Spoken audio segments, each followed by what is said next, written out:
stars fall out the sky onto my heart to cover up what I don't wanna show. I let you in deeper than I let anyone else before. Lining up with my broken pieces, took them all and made them yours. Didn't know what my heartbeat needed, skipping out, no I can't keep score. When I lose my breath, boy, you got me breathing. Oh, every little thing you do, every time you hold me, take me higher, higher.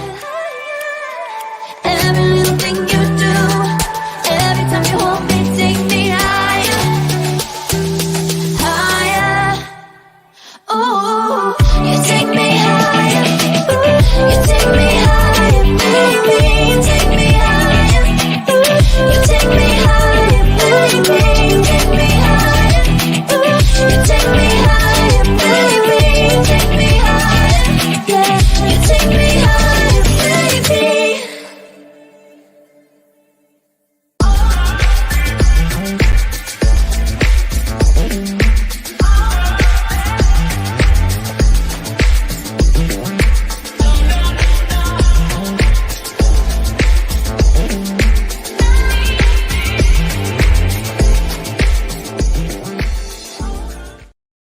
Welcome to Saturday Night Vibe, the progressive news show with Let's BS3. I am your host, Marlon, along with Anna Hart, along with Theas, along with Tracy Carson.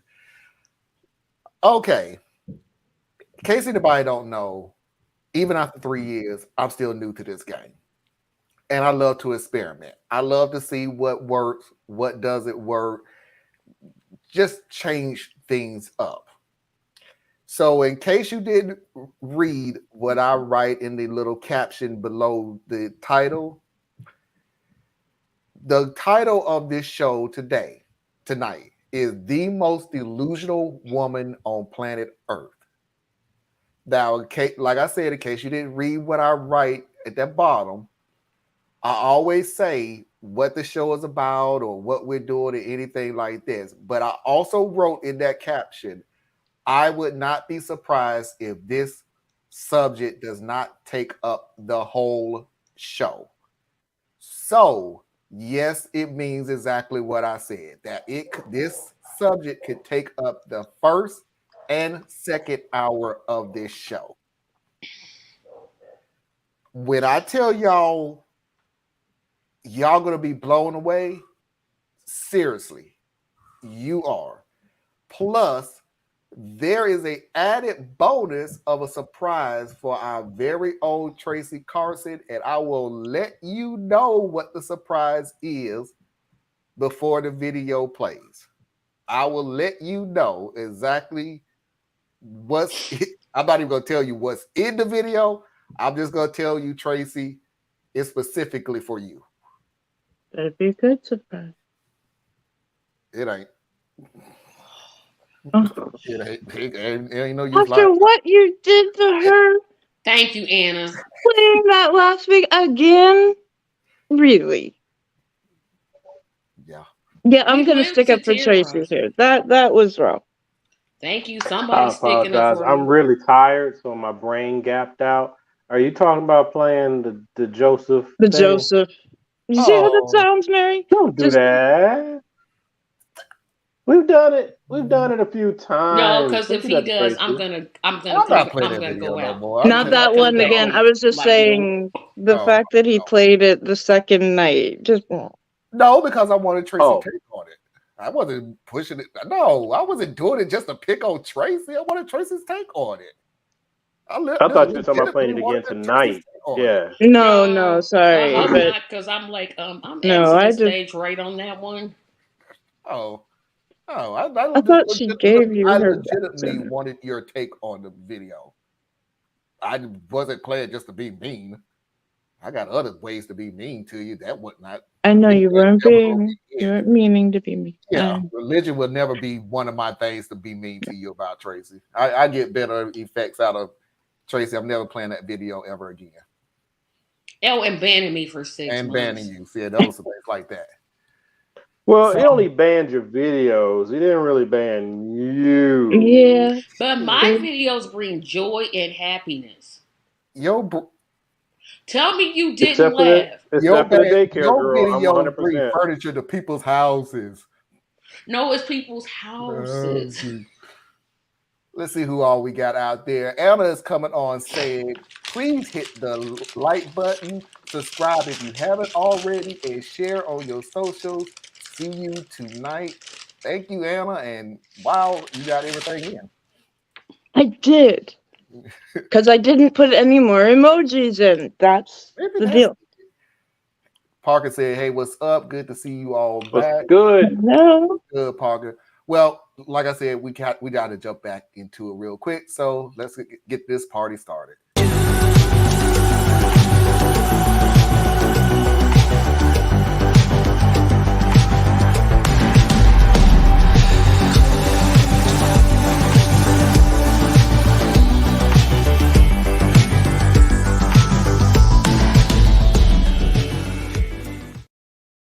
Let's go ahead and get into it because I was discussing with Anna. I really think all my introductions to stories pretty much tell you what the story is. So I don't want to do that.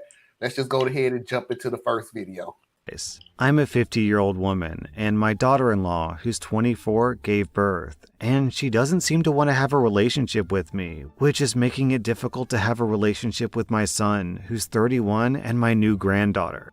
Hello Reddit, I'm looking for advice on how to build a relationship with my daughter-in-law and get over the rift that she's causing since giving birth.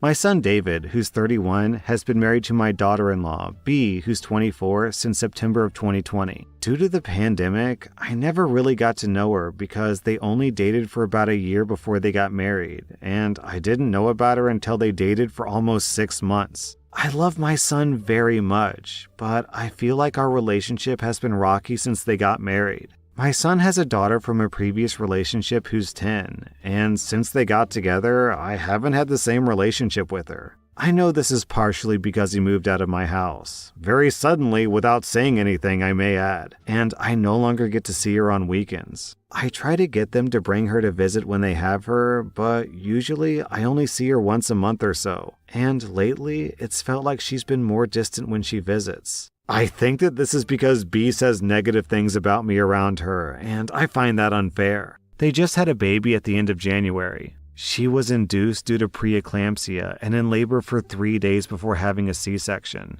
I had been in an accident a few weeks prior, and I don't have a vehicle, and my son refused to pick me up to be there for the labor at all or to see the baby in the hospital. But her parents got to see the baby and were in the parking lot the entire time. I called him when she was in labor a few times, but on the second day after her water broke, I called him and heard her snap at him to get off the phone, and he refused to accept any calls after that. I just wanted to know that the three of them were okay. She was in the hospital for 2 days after the C-section, and they wouldn't stop to visit me on their way home after the birth because she was hurting. Even though she had painkillers she could have taken, and she didn't feel right, according to my son. This is when I became concerned that she had postpartum depression. My daughter picked up B's prescriptions and some groceries for them, and she got to see the baby that night. My daughter and B have a relationship that's apparently pretty good. I was supposed to visit a couple of days after they got home, but she ended up insisting that something was wrong and went back to the doctor, who apparently sent her to the hospital. My son told me they diagnosed her with postpartum preeclampsia, but I'm pretty sure that's something that only happens during pregnancy and went away after birth, so I'm pretty sure he was confused.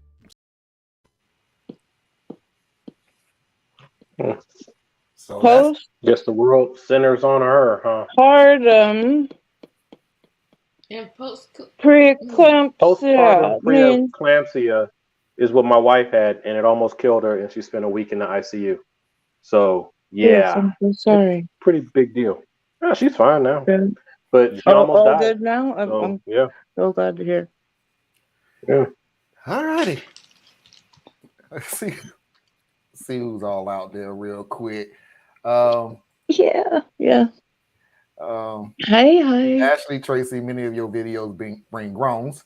No, they don't. They bring joy. Joy. Tracy, I thought you had said you were doing the Red Tusk interview last week, but it's upcoming this Tuesday. It's coming up this Tuesday. Okay. I think she said in a couple of weeks. Yeah. And Mickey is saying hello. Hello, everybody. During her second day of labor, she snapped at you. I hate to tell you this, but maybe she was hurting, depressed, and afraid. Back off. And you're gonna tell her to take some pills for that. Yeah. Round 2.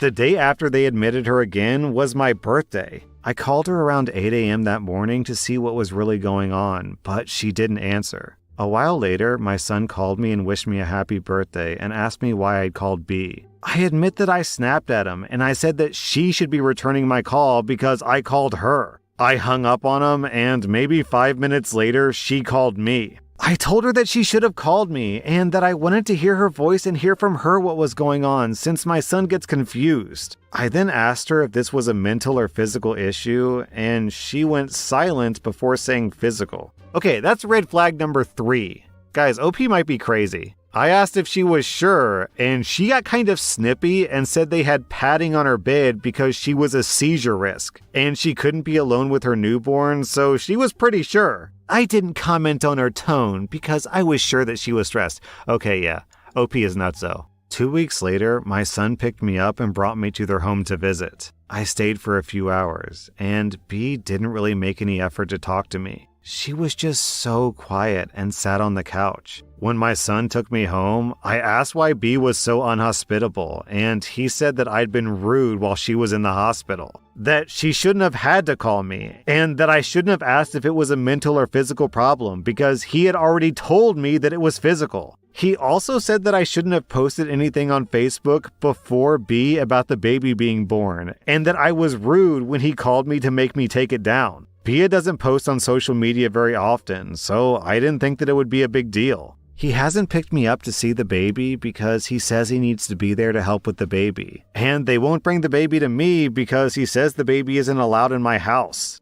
I told my son that I'm planning to quit my job to babysit for them, but I haven't even gotten her return to work date, and she hasn't once thanked me for doing it. Overall, I feel like B is holding on to some very petty things and is using them to keep me from my son and granddaughters. I want a relationship with B, but I'm missing some critical bonding time with the baby, and I'm gonna struggle to forgive her for it. Especially over some petty nonsense that she won't even bring up to talk to me. I really want to send a text and lay out all of my feelings to her and just hash it out. But I understand that there are probably some cultural differences at play with all this too, so I could use some advice. Girl, shut up. Oh my gosh. Cultural differences? Ah! Oh yeah, I didn't pick up on that end until you said it like that. Well, I haven't heard them reference any of that stuff just yet, so I'm not gonna assume what, because it could be anything at this point. This lady's playing in deep left field. So yep. Let me see. This woman has no right to determine what is or not legitimate pain during or after someone's pregnancy. You can't blame them for not wanting to visit and dismembering her struggle after birth. Dismissing her struggles. I was like, dismember? What? What? I would mess up on that story took a turn. Like, yes. GFC, this woman has no common sense of when to do STF. Of when to shut the up. Mm-hmm. Well, she's a person who centers herself and everything. Right. She has no sense of boundaries. She has no sense of others and their need of boundaries. Wow, Parker, just to look like a Tiana is really? They don't want you around. They don't know you. She just doesn't get the hint. Over and over, she's like, why don't they let me visit or talk to them or ask them about personal issues related to a post-pregnancy? Like, no, they don't want, God, dog, Parker. No, they don't want you around. Just not that into you. I mean, this is a dead giveaway when they say the baby can't even come to your house. I mean, that's kind of whoosh. It's something missing. I feel like something's missing though. Trust me, we have videos to fill in a lot of stuff. I had a very easy pregnancy and delivery, and it took me a couple of months to return to sanity, if ever. LOL. Mhm. I'm not even gonna touch that one, Mickey. Let's see, who is this? This is my sister-in-law, Tanya. I would not worry about it. They will be back when they need a babysitter. Mama is making it worse. She needs a life. She needs No, something I else. don't think they would go to her for a babysitter. I really don't. She quit her job to be a babysitter. She volunteered. Nobody asked her. Nobody asked her to do that. Nobody. And I'm like, you just gonna, I'll quit my job. No, you. I mean, and then you didn't thank me for doing what you didn't even ask me to do. You didn't. Right. I should thank you for something I didn't ask you to do, and probably don't want you to do. And probably would never ask you to do anyway. That's weird, though, to me. You could, what? And of course, as a person that's never had a child, me to say, no, Mom, I got it, and then she says, I'm gonna quit my job to be your babysitter. That's weird. Well, that happens with a lot of families, a lot of close-knit families. Yes. The up until I say the most current generation. Up until the most current generation, the mother of the mother oftentimes would come to the house for the first month or so. To help. Not quit my job. No, you quit your job if you're working. But back, before this current generation, a lot of times you weren't working. Yeah. But if you're working, then you quit your job or you take a leave or whatever you do, and you come to as the matriarch, you come to the one who just had the baby, and you help, and so that the husband or father can go to work and focus on just helping his wife. Whereas mom is there to take care of the baby and the family itself. That's kind of old school. I can get it, but see, all that is in a healthy relationship where they want you there. Yeah, but that's still weird to me. I've heard of them staying for like a month, 6 weeks, but to quit your job entirely. You also got to remember that there are some mothers of the mothers who are housewives. You mean grandmothers? Home mothers, so they don't really didn't have to quit anything. They just like, okay, my baby need help. Boom, I'm there. Well, but you also got to keep the distinction between. In mind. You also got to keep other thing in mind in how this was said, in a healthy relationship. All of this is set up way before the baby is even born. Yeah, this is set up. She just volunteered. I'll quit my job. Girl, did nobody ask you to do all that? Yeah. Like, no, please go to work, please. Yeah. Work overtime, as a matter of fact. Thank you, boss. Given how selfish and pushy she is, they obviously know what to expect from her and want nothing to do with her. Oh, folks. Look, so I have to play this house. He just moved out the house, didn't even tell her. Dun, dun, dun. You gotta get the first bad vibe when she said he didn't even tell me. Didn't even. Okay. He grown. He don't have to tell you. I didn't know I had to tell you. Okay. Anyway, I have to play this next video before I play the video after, because if I just play the grandmother, which I deemly named her very loosely, but I couldn't think of anything else without being. Man, she's the grandmother. She is the grandmother. Okay, she's the grandmother. So I have to play this next video before I can play her response. Otherwise, her content would not make any sense. So here is somebody responding to the grandmother. If you don't pull your head out of your own butt, you're not going to be part of their lives at all. You're not owed nearly any of what you seem to think you are. When it comes to their baby, they don't owe you anything. 1, your son had 2 priorities when his wife was in labor: his wife and their baby, not you. He didn't have time to come pick you up or talk to you on the phone. Have you ever heard of a taxi? 2, she shouldn't have had to take a pain pill just so they can stop by and see you on their way home. How incredibly selfish of you. They did the right thing and went straight home. 3, are you seriously questioning a doctor's diagnosis? Do you really think it's appropriate to ask her if it's physical or mental? Are you mental? 4, you're lucky that anyone called you back at all. They're tired and are learning how to care for their newborn. And that's after your daughter-in-law had a complicated labor and delivery and complications after birth. No one has the emotional bandwidth to deal with your entitlement. 5. You inconvenienced your son and had him pick you up and drive you home. Again, taxi, Uber, Lyft are better options. Then you're complaining that his wife, who's exhausted and is still healing, was inhospitable. I'm guessing she was saying plenty to you in her head, but was too polite to actually verbalize it. 6. Do they even want you to babysit their baby? Did they actually ask this of you, or did you just decree that this was happening? 7. You do not post baby news on Facebook without the parents' permission. You were rude and overstepped. 8. If you want to send them a text, send them a sincere apology for being a pushy, entitled pain in the butt, and promise you'll behave better in the future. Wow. She made all the points. Okay.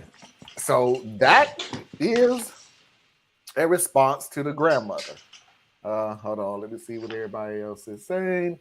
He was an adult and still living at home, and she's pissed that he left at around 30 years old. She should be celebrating. Okay, no, that Redditor person, I have to say, went over the line calling the grandmother the word that was blurted out in the text that started with C. That's too far. Yeah, and I always felt that way, but I don't even know what word y'all talking about. The C word. The C word. The C word. CRAZY. No, not that C word. You're not allowed to use that word? You try not to. You try really not to use it. The C word. I mean, I use it sometimes. When you say the C word to me, I'm thinking of the one that's a derogatory term towards a woman. No. Oh, that's what I was thinking. Wait. Oh, that's what I was thinking. Yeah, that's what I was thinking. It was 4 letters. Oh, I heard. No, Anna just spelled out crazy. Before, yeah. Because it can be insulting to those who are dealing with mental health issues. But, see, that's the thing, right? Okay. I think context matters. They have allowed crazy. Context matters. If you were talking about someone that when you're talking about someone who is obviously dealing with mental health issues and their behavior is just non-standard, crazy can be a very insulting term because it's diminishing, right? Right. Mm-hmm. Some things, though, are crazy, right? I mean, Jan 6, that's crazy.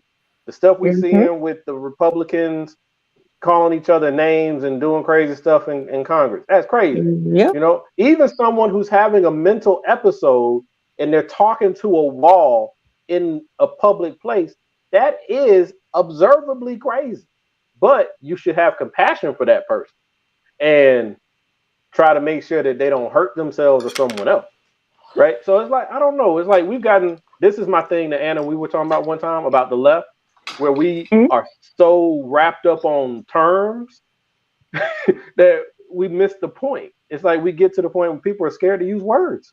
Mm-hmm. Meanwhile, the other side is actually doing crazy stuff, like physically crazy stuff, like mean. Let me say this real quick, because like I said, we have to keep moving. Sorry. No. I knew what was going to happen. Oh, you froze for a second there, Theus.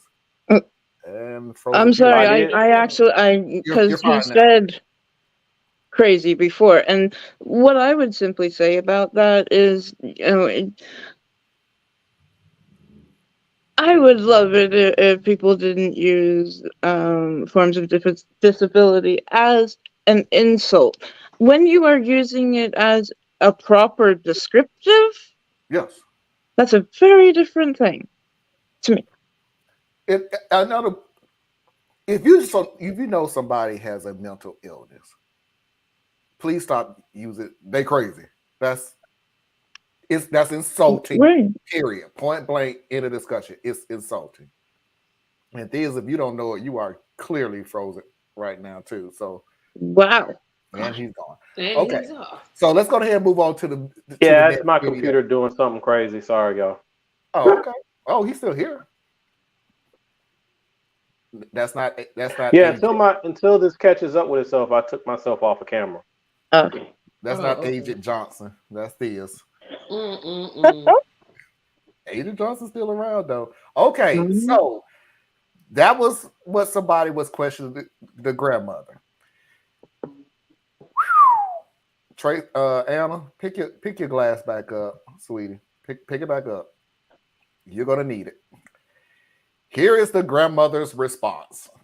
Out to play. I'm a grandparent, and I do deserve to be in my grandchildren's lives. I also deserve not to have my eldest granddaughter turned against me. Saying they owe me nothing is incorrect, and the courts would agree with that. I love them both, so I don't want it to have to come to that, but I am owed that. Owed is in all caps. I am owed that. 1. If he would have came the first night before she was in real labor, then he wouldn't have needed to talk to me. We don't have taxis, and the Uber would have been well past my budget. 2. She refused to take any of the painkillers once discharged, period. That was selfish of her. And I had food for them too, so my son wouldn't have had to cook. It wasn't just for me to see the baby. Okay, I have to stop right there. Not taking painkillers. Lady, she was breastfeeding. She's a new mom. Of course she doesn't want to take painkillers, because then she's giving her newborn painkillers.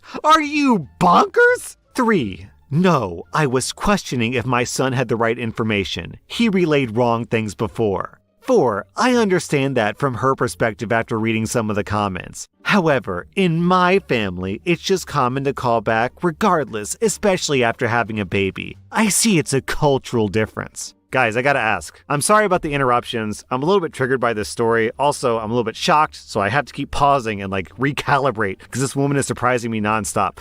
When she says, I see that it's a cultural difference, is that just racism? Is she just being racist here? This kind of feels like dog whistle racism, but I'm not 100%. So let me know what you guys think down in the comments. 5. I can't Uber to where they live, otherwise I'd be there every day. If that was an option, I would have definitely jumped on it instead of having him pick me up, but Uber isn't in this tiny town. 6. I told my son that I would babysit after I heard B tell my daughter about her struggle to find a reputable daycare without a year-long wait, and how she was scared for the safety of her baby. They won't have to worry if I watch her. 7. My son only said not to post pictures. I didn't realize announcing that I was a grandma again would be a big deal. I deleted the post. 8. I told my son that I was sorry for hurting her feelings when he told me. I've always apologized to him when he's told me that I've done something wrong in her eyes, whether I think that I was wrong or not. I don't want to hurt her feelings ever. I want her to know that she doesn't have to run to my son, though. She can come to me. And I want a chance to explain myself. Oh, child. Nah. She's just classic manipulative. She literally said, did y'all catch the lie, though? Did y'all catch the lie? Uber lie? Uber, yeah, I caught the Uber y'all lie. did catch the lie. Caught it right off the bat. Either Uber is or it's. I can't afford it. It's not my Which one is it? Which one is it? Wait, I thought she couldn't afford Lyft. She said there are no taxis in her little town. And if she did Lyft or Uber, it would cost her too much. But then she turned right around. Yeah. Go ahead, Tracy. She turned right around and said, well, Uber's not in our town. She literally said that. Yeah. Then she said, and Uber is not in our little town. So it's like, it might not be. You to keep up with your lie. You're typing. Well, the people read it. To be fair to the lady, she's responding to a commenter. So I mean, I think that's just getting hung up on words a little bit. She needs to keep her lies straight. That's what she needs to do. I'm sorry. She needs to keep her lies straight. Sorry. I don't know if I would call that a lie. If you're sitting there in one statement saying you can't use Uber because it's out of your budget, that is saying there is Uber in your town. You're writing this. Not You're necessarily. You are writing this down. So you can go back and reread it before you write, and this is a small town and we don't have Ubers. No, yeah, but you can read stuff before you hit enter. To me, you guys are hanging up on word choice and looking backwards at it. Theus is speaking and I can't see his face. I'm sorry. It really is killing me. Like, dang, dude. Thank you. I can't do it. I really thought she was talking about Lyft the first time. My point, Uber, Lyft, they the same my point thing. about it is, are they? I get what you guys are saying. The lady is selfish. She's extremely self-interested. Yeah. She's very sheltered in her thinking. So you can tell you're dealing with someone that the world kind of revolves around them emotionally. So she can't see where she's wrong. So I can get with all the criticisms about her because the way she is behaving is very selfish, right? She's only viewing it as I am a grandparent and this is my chance to be a grandparent and I'm being deprived of the opportunity to be that right now. She's not seeing that in the grand scheme of things, you're missing maybe a month of this baby's life that the baby won't remember and ain't doing nothing special anyway. You're still a grandmother. You're just being inconvenienced right now. It is a true inconvenience. You are, in a manner of speaking, entitled to be a grandparent, right? There are grandparents' rights, but parents still have the ultimate right. But give it time, given that these are unique circumstances. And yes, ideally, you would have had a better relationship with your daughter-in-law to that when this happened, she called on you to help her. But that's not where she was. You know what I'm saying? So you just got to deal with it. This is the world that you're in. The taxi Uber thing, I get it, but it's just to me that right there, out of all the stuff going on, it's better. But she's gonna quit her. I agree with Mickey. Uber is too expensive, but she's gonna quit her job. Oh, okay, okay, that perfect. Makes perfect sense to me. Logical. She's making a selfless decision to try to be there for the baby and the mother. Whether or not she's doing it in a logical way that works for everybody else, that's her view. Her view is I will sacrifice not going to work anymore so that I can be there to help my family. And now she's very selfish and controlling, so it gets in the way. That means she's going to have to move in, right? Are good. Huh? She's going to have to move in if they. Right. No, not necessarily. The house could be paid for. She could just be working because it keeps her busy. There's all kinds of things that could be in that equation. Especially small town, she might not have to work. Where did Anna go? Y'all keep disappearing. Hold on for a minute. Oh, I didn't see a message. But anyway, let's move on to Tracy.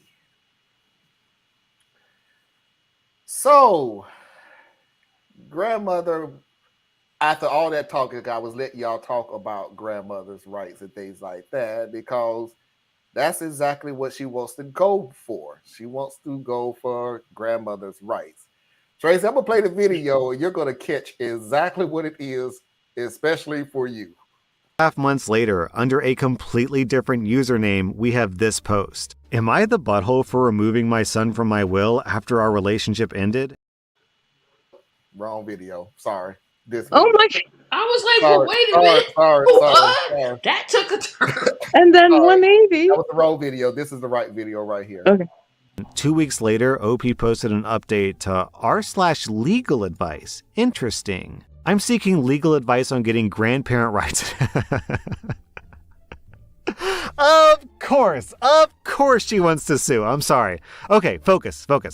I'm seeking advice on getting grandparent rights in Indiana. My son has 2 daughters with 2 different women. The oldest is 10 and he and her mother were never married. The youngest is almost 2 months old and he and her mother are married. I was under the impression that any grandparent could petition for custody/visitation in the US. But the way that I'm reading it, I can't unless my son is incarcerated or they aren't married. Is this correct? What do I need to do to seek joint custody of my granddaughters? Yo, what the actual F? She's not seeking visitation, she's seeking custody? What do I need to build a solid case? I've already tried resolving this without going this drastic, but his wife doesn't want to work with me.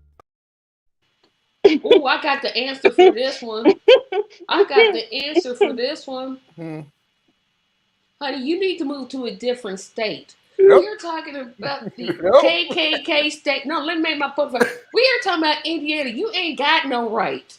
Just sit down. Shut up. You have no rights unless both parents are incarcerated and there's nobody that can take those children. And I mean literally nobody. Not on her side, not on his side. In danger? Let me ask you this. If both parents are incarcerated, no longer here, whatever the case may be, you literally have to go through the courts? You Absolutely. shouldn't. You do, especially if That's there's why you no need will. Yes. that's exactly why you need to have a will, and you need to have custody arrangements already preset, because I'm gonna walk you through it logically how this flows, okay? So the scenario where this oftentimes happens is the two parents are traveling together in a vehicle. It's not uncommon. Parents, couples travel together all the time. Children are at home or with a family member. Bad accident, both parents die. So now immediately those children have no parents. So they are now wards of the state. The state steps in and says, these are now our children to figure out where they need to go. What the courts will try to do is place them with a maternal or paternal grandmother if they can do so. If they can't, then they'll try to find another first generation that they can place them with. But during this time, those children are still foster children because there's no legal status for them. Where you'll find in the foster care system right now, there are a lot of children, especially your children who are no longer babies, right? Because babies are often given up. So they go in, right? But they get adopted really fast. But these children, COVID created a lot of children that got put into the foster care system, 9, 10, 13, 14 years old, because their only caretaker died. So, yeah, very much real. It is how it works. Um, yeah. And The then there's only no reason, guarantee in some states if the parents are not married, right? There's not even a guarantee that the father will be the first one to get the child. Yep. It could very well go to her mother before it will come to the father. So the only reason I even ask that's this a is lot. maybe it's a Charlotte thing then, because I've never seen that ever thing. If the Uh, if the parent of the child is no longer able to take care of the child, and that's a wide range of things. Something happened to them. right. They both in Because there's jail. fitness Both and of then them there's suck death. rocks, and they just can't take care of it. I have literally seen social services and everybody go out of their way to find the next of kin, the grandmother on both sides, the grandfather on both sides. Then you go Yes. from that to aunts, uncles, all the way down But in to the cousins meantime, and Marlon, spouses. that takes time. So in the meantime, those children, their legal status is a ward of the state. Because they gotta belong to somebody. Somebody has to be responsible for their care. So while the state is trying to do that, they get a social worker involved, they do all that stuff, and start trying to figure all this stuff out, and the courts are going on and all that. They're foster children. Now, they may still be in the home of a family member, but they're foster children. It's really wild.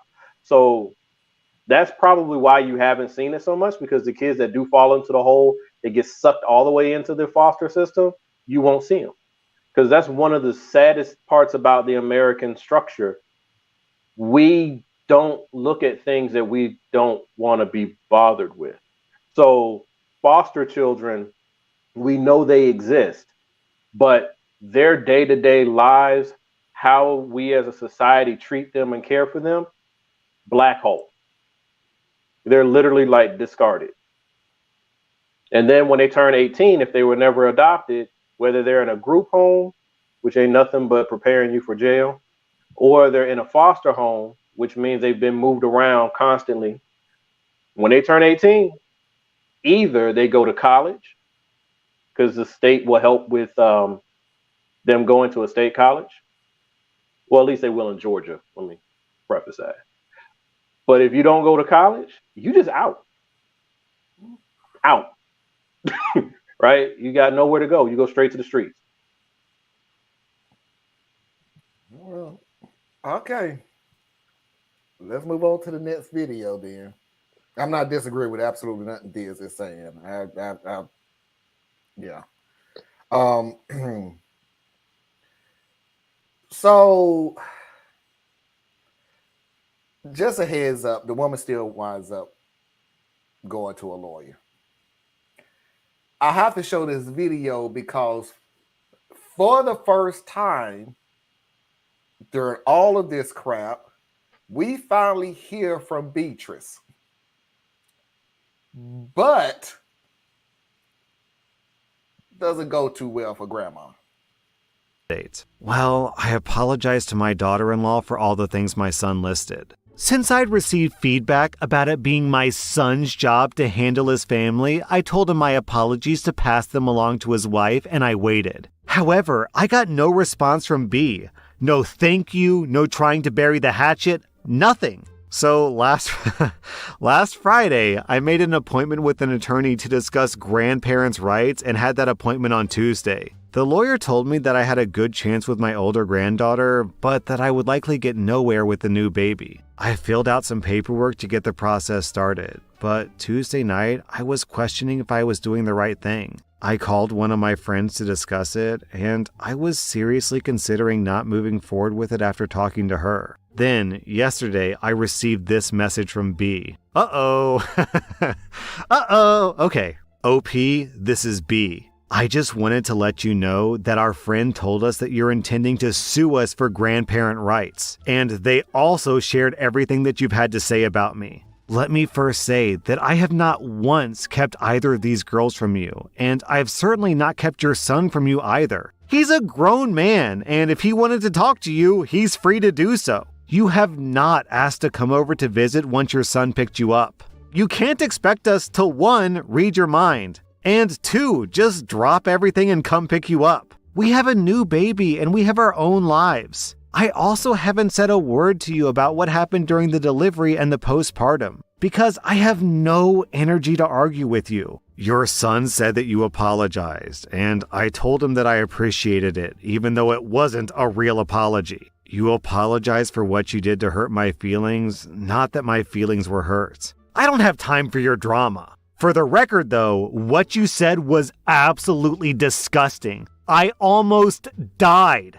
It had nothing to do with my mental health. Since you've decided to sue for grandparent rights, we will have no direct contact with you. All contact will need to go through our lawyer. You've been removed from my Facebook. You are not permitted to post any pictures that you've been sent of my child on social media. And my husband's ex, in this case the mother of the other daughter, feels the same way regarding our older daughter. We intend to have our lawyer write something up and send it to you by the end of this week and cease all contact with you. I assume that you'll be served with your visitation paperwork this week as well. You will get no pictures or phone calls going forward. In fact, you'll be blocked. I also hope you realize that you will absolutely lose this case. Your house is not suitable to live in, and you would have to be able to pass a drug test. When you lose, we will not resume contact with you. You lost your chance at being a part of our kids' lives by deciding to go to the most nuclear option instead of just communicating with them. Dang, she went all postal with it. She read her for filth. Whoa. Enough is enough. Okay, there is a time when you ignore. There's a time when you discuss it. There's a time where you just go into your separate corners. But there is a time when you just got to do this. Like, there's nothing better that's going to come from it. You done tried all the other avenues and it wasn't working. It just wasn't. And if you try to take my babies away from me, yeah, we're finna go nuclear. We're finna go there. So I can't blame her. You try to take my babies away from me. What response did you think he was going to get from me? Hugs and kisses? Thoughts and prayers? What did you think he was going to get? You got what you got coming to you. Grandma managed to get both the ex and the current together on the exact same page against you. That says something. Yeah. Mm. Okay. This is sad. This is sad. This So we got a good 15 minutes and we got one video. I'm gonna play one video. I knew the rest of this was gonna go into the second hour, and it is. So I'm gonna go ahead and play this one video. Of course, the grandma responds. Oh my. Oh, But the critical question that was asked throughout the whole show, well, not throughout the whole show, but it was brought up during the show. What the hell is this cultural difference? Well, she explains.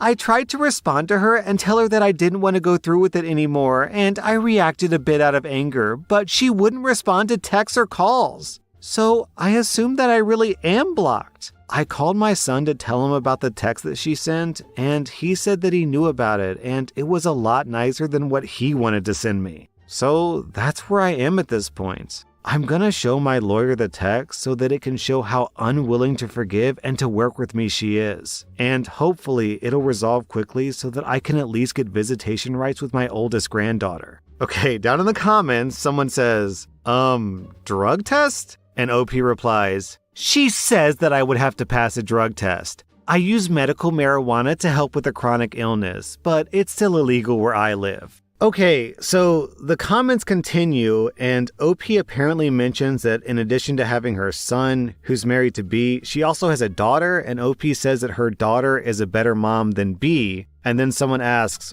why is your daughter a better mother than B? And B says, because they need to have better cultural examples. I think we're about to find out whether or not cultural differences was code for being racist. For instance, the oldest mother is also not from our culture/race, and her hair is very different from her daughter's. She has no idea how to take care of her hair. It's always a mess. My daughter-in-law has taken some initiative in doing and styling her hair, but she's still not great at it. The girls need someone who can teach them how to handle basic things like taking care of their skin and hair. I've encouraged them to let me handle the older daughter's hair long before my daughter-in-law came into the picture. Not taking care of a child's hair is a form of neglect. My daughter knows how to do these things because her hair and skin are much closer to theirs, and she can handle it with her own children.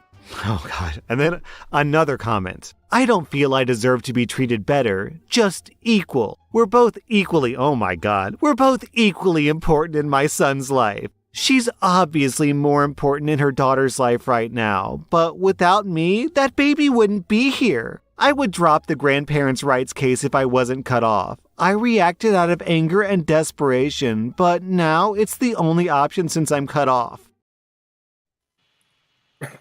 So the daughter-in-law is black, right? That's what I'm No. thinking of. Oh, I'm getting the that the daughter-in-law son is is white. black. Yeah, The I'm guessing. daughter-in-law Yeah, is I'm gonna white. say the son is the daughter-in-law is white. Yeah. Yeah, because it was a that's what dead Yeah, because she said giveaway. something about the hair. That's what Yeah. I Yeah. The said. grandmother is black, Yep. which means Right, the because son in our is black. culture, Yeah.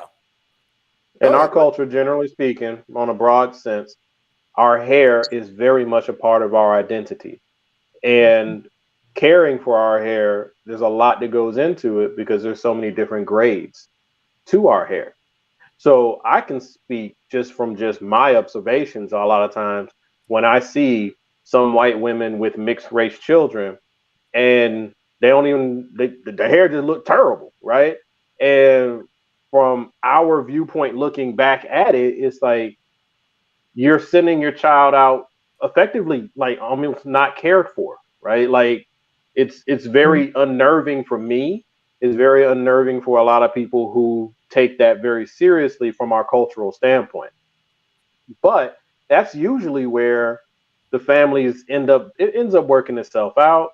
And the mother either has black friends or Latin friends, or the mother learns, or there's so many it takes care of itself ultimately. But that's what I knew for sure. Yeah, this is grandma black.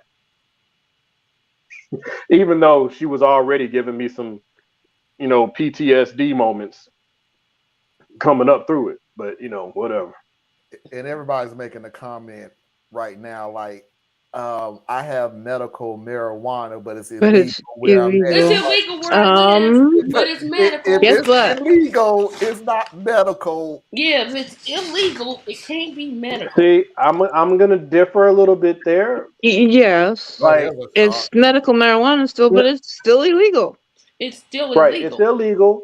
It's illegal. It's illegal. It's illegal. Like, and Mm-hmm. there's no way around the fact that it's illegal. Mm-hmm. Okay, but just because you lived in a closed off state that denies you this option for chronic care, Yep. that I don't mark that one as a moral hazard. Like, as a parent, I can decide, I'm not gonna have my baby in the house with marijuana smoke. You know what I'm saying? Like, that's my call, right? But this is me. But black folk, well, all folk really, but I'm talking to black folk. Be real careful before you start leaning too hard on this is legal and that's illegal. When you know how laws are weaponized and unfairly balanced and all those things. So just because you might agree on this particular case, there'll be another case where you have a disagreement. So that's why I'm like, yeah, it's illegal. Yeah, okay, I'm with you. Mom is always 100% right here because this is her and her daughter, and she's making the best decision for her and her family. That, you know what I'm saying? But I'm not going to judge grandma for dealing with whatever she's dealing with. Like, too many people smoke weed for me to sit there and be like, but it's illegal. No, I'm not. It's America. I'm not jumping on the illegal versus legal thing. That's not what I'm jumping on. What I'm That's what you jumping would on think, is the though. medical part of it. It's If medical. you're smoking it because you want to smoke it, hey, But that doesn't mean it's not medical, bro. Right. Is she You're saying if self-diagnosed, a or doctor did a didn't doctor prescribe it, it's not prescribe it? medical, Yeah, that's what I'm right? saying. yeah, A doctor But needs to go to these prescribe it. states where that was the way that they could ultimately get to legalizing it, like California, who took the lead on it in a lot of ways. Yep. These were not real doctors who were prescribing it, or there weren't doctors taking it seriously. They were, just because they had the paperwork, they could turn around and do it, but really it was recreational, right? You just go in and be like, hey, doc, man, my head hurts. Okay, here you go. So that that's literally why I'm is my saying be point. careful with the legality thing. That's That's just what I'm me, though. saying. So Just I'm sorry. that's my I'll let it point, go. though. I would have more. I personally have more respect for you of you saying I'm doing it because I like doing it. Because But that might not be why she's doing it. She talks about her I'm not I'm pain. wondering though. this little woman right now. This woman is smoking weed because she likes smoking weed. I don't have a problem with She shoes could like stop. that. Everybody says But it's I'm She not not might gonna be believe smoking that addictive. she's weed not because she smoking because has it's medical. scleroderma, myophile, whatever that word is, cancer Fibromyalgia. recovery. Just go Thank with you. glaucoma. It's easier to pronounce. Or But glaucoma. anyway, There but are actually a anyway, lot I of think things that yeah, cannabis does I clinically get all of help. that. But once again, we talked about this woman right here. This but woman right here might get some relief. She might be in pain. It Yep. doesn't Doesn't discount. take away from the rest of her. here's what I'll say Right. about the daughter-in-law.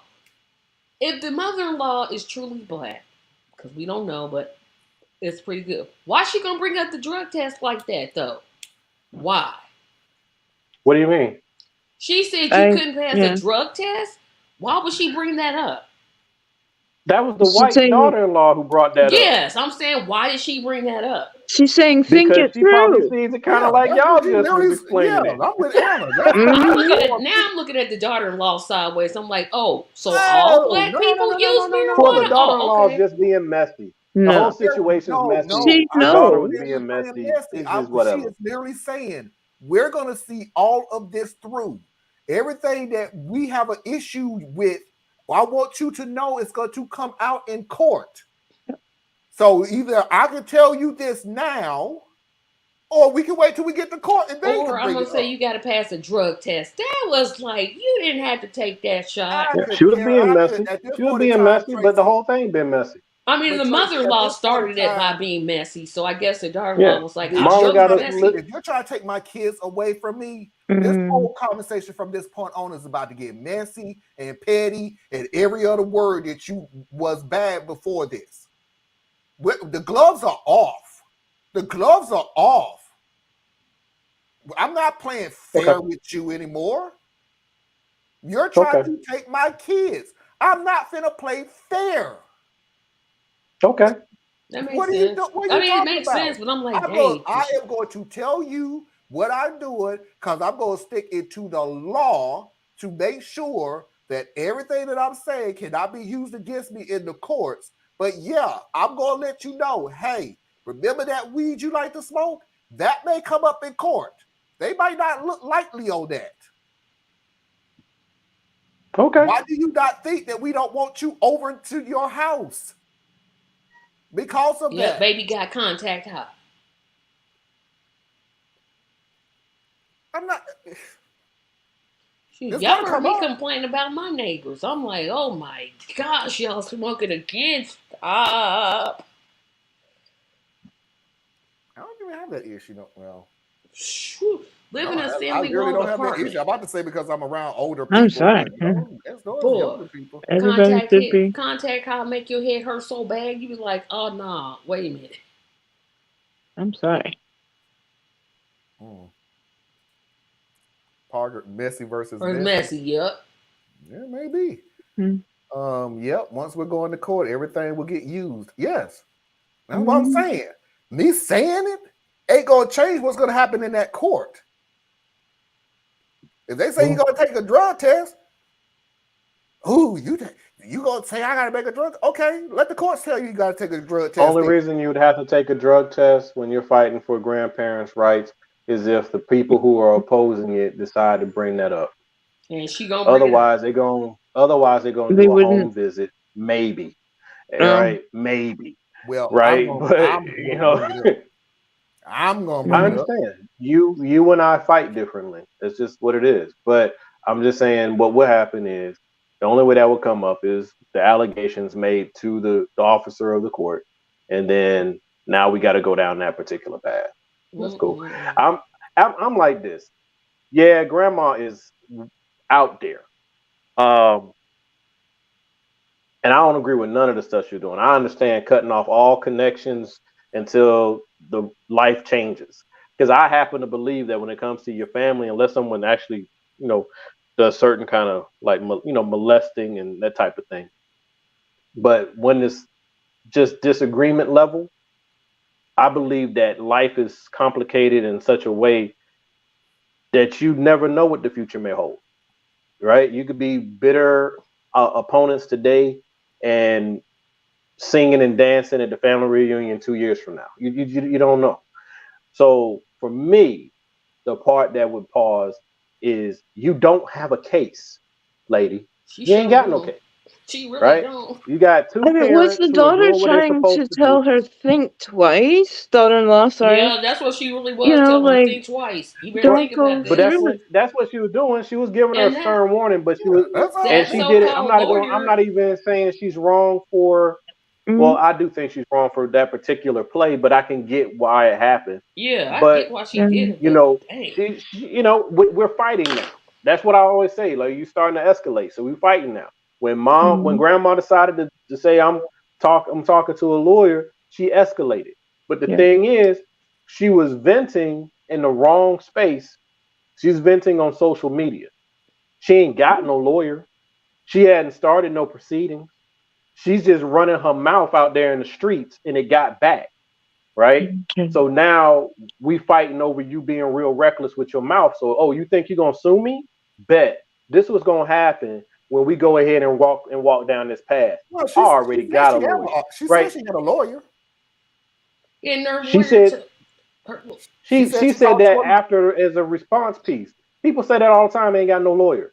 Because she said she tried to talk to a lawyer and she couldn't get any information that would make her have a good case. But then the second time, the lawyer told her that she had a chance with the older granddaughter, but not the baby. She had a good case for the 10-year-old. Right. But that was after it escalated. Yeah, that's what escalated. That was after it escalated. She has a lawyer. The grandmother has a lawyer. And I always love how at the tail end of the story, she did. I mean, it's cool. Never mind. I'm kind of wasting my breath anyway. My only point that I'm making is, at the end of the day, that's still your mom. So shut it all down. She want to be out there in left field. You know she ain't got no case. Shut it down. I ain't talking to you. We're not dealing with you until you get your life right, and we moving on. We over here doing this thing over here. We over here. But it would take Would you let her quite a see the bit for me children? personally. Would I let her see the children? Not while we in this. Not while I mean, she after. in the future, yeah. What's a, If it calmed down. what's the after? What is the after? What is After she loses her case, after the court throw her case out because she doesn't have any. So I don't believe that she would ever get to the point where there would be a real case. Yeah. That's why I I said don't throw her think it out. would happen. Right? So and even if it did, that's when I'd have to make other calculations. But she has not done anything to truly harm my children at this point. And I know I'm in a position that she cannot win. Right? Now, if there was a chance that she could win, like I got 4 felonies in my background. My wife used to do, some shady stuff. And so now once you go turn the lights on, grandma, now, yeah, you're going to turn my business on. I'm turning your business on, and you go on down there, right? That's one scenario. I But have if to it's push back like, on one thing you literally just said.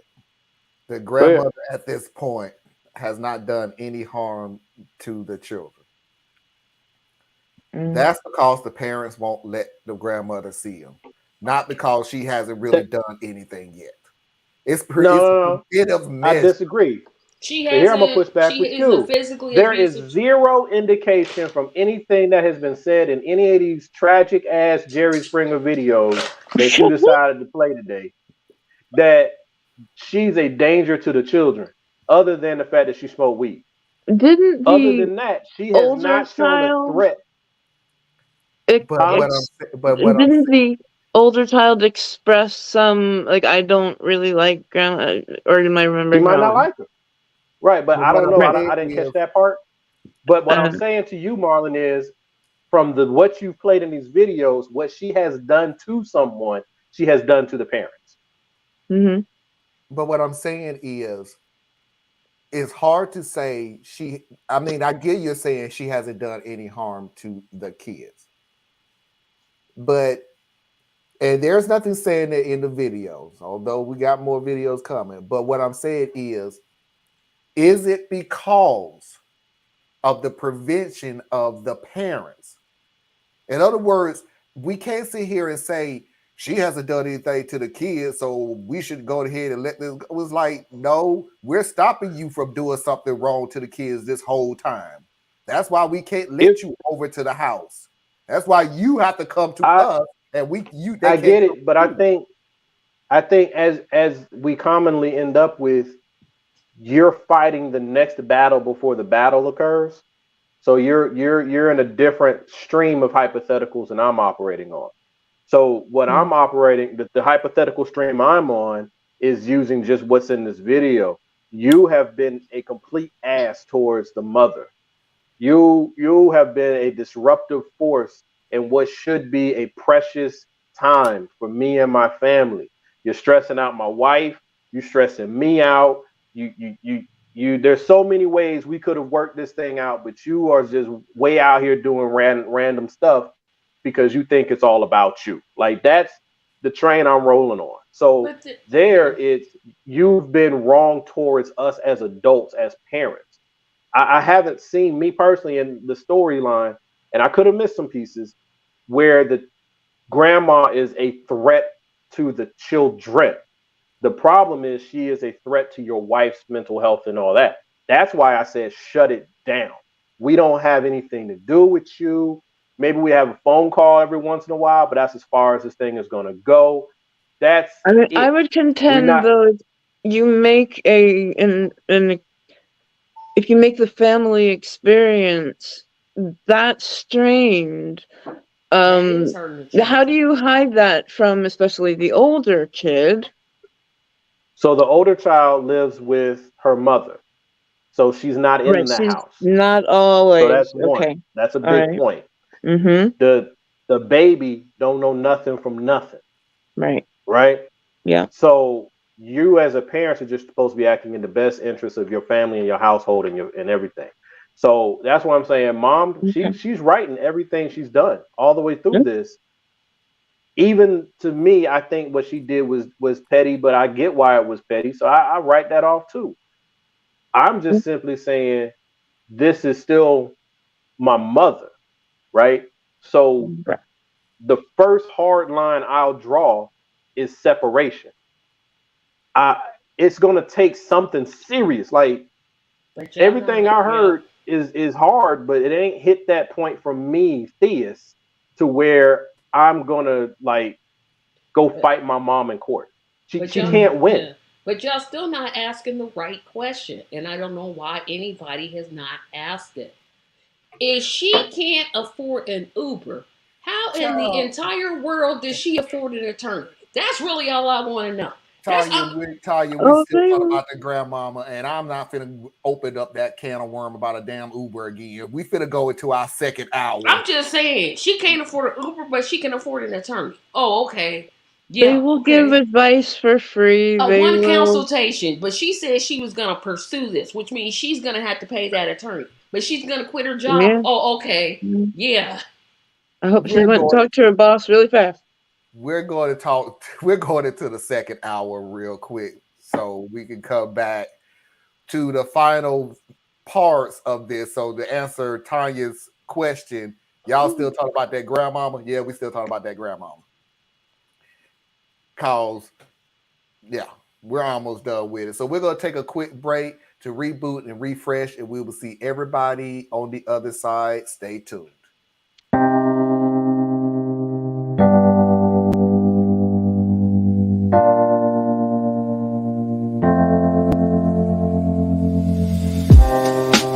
Living for weekends, wishing I could take a break from this world.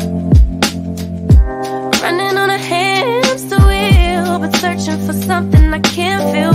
I just wanna be a lost girl and fly. Take a breath, feel my wings spread, levitate above the ground and make eye contact with clouds. Now I'm rising, I'm soaring above it all.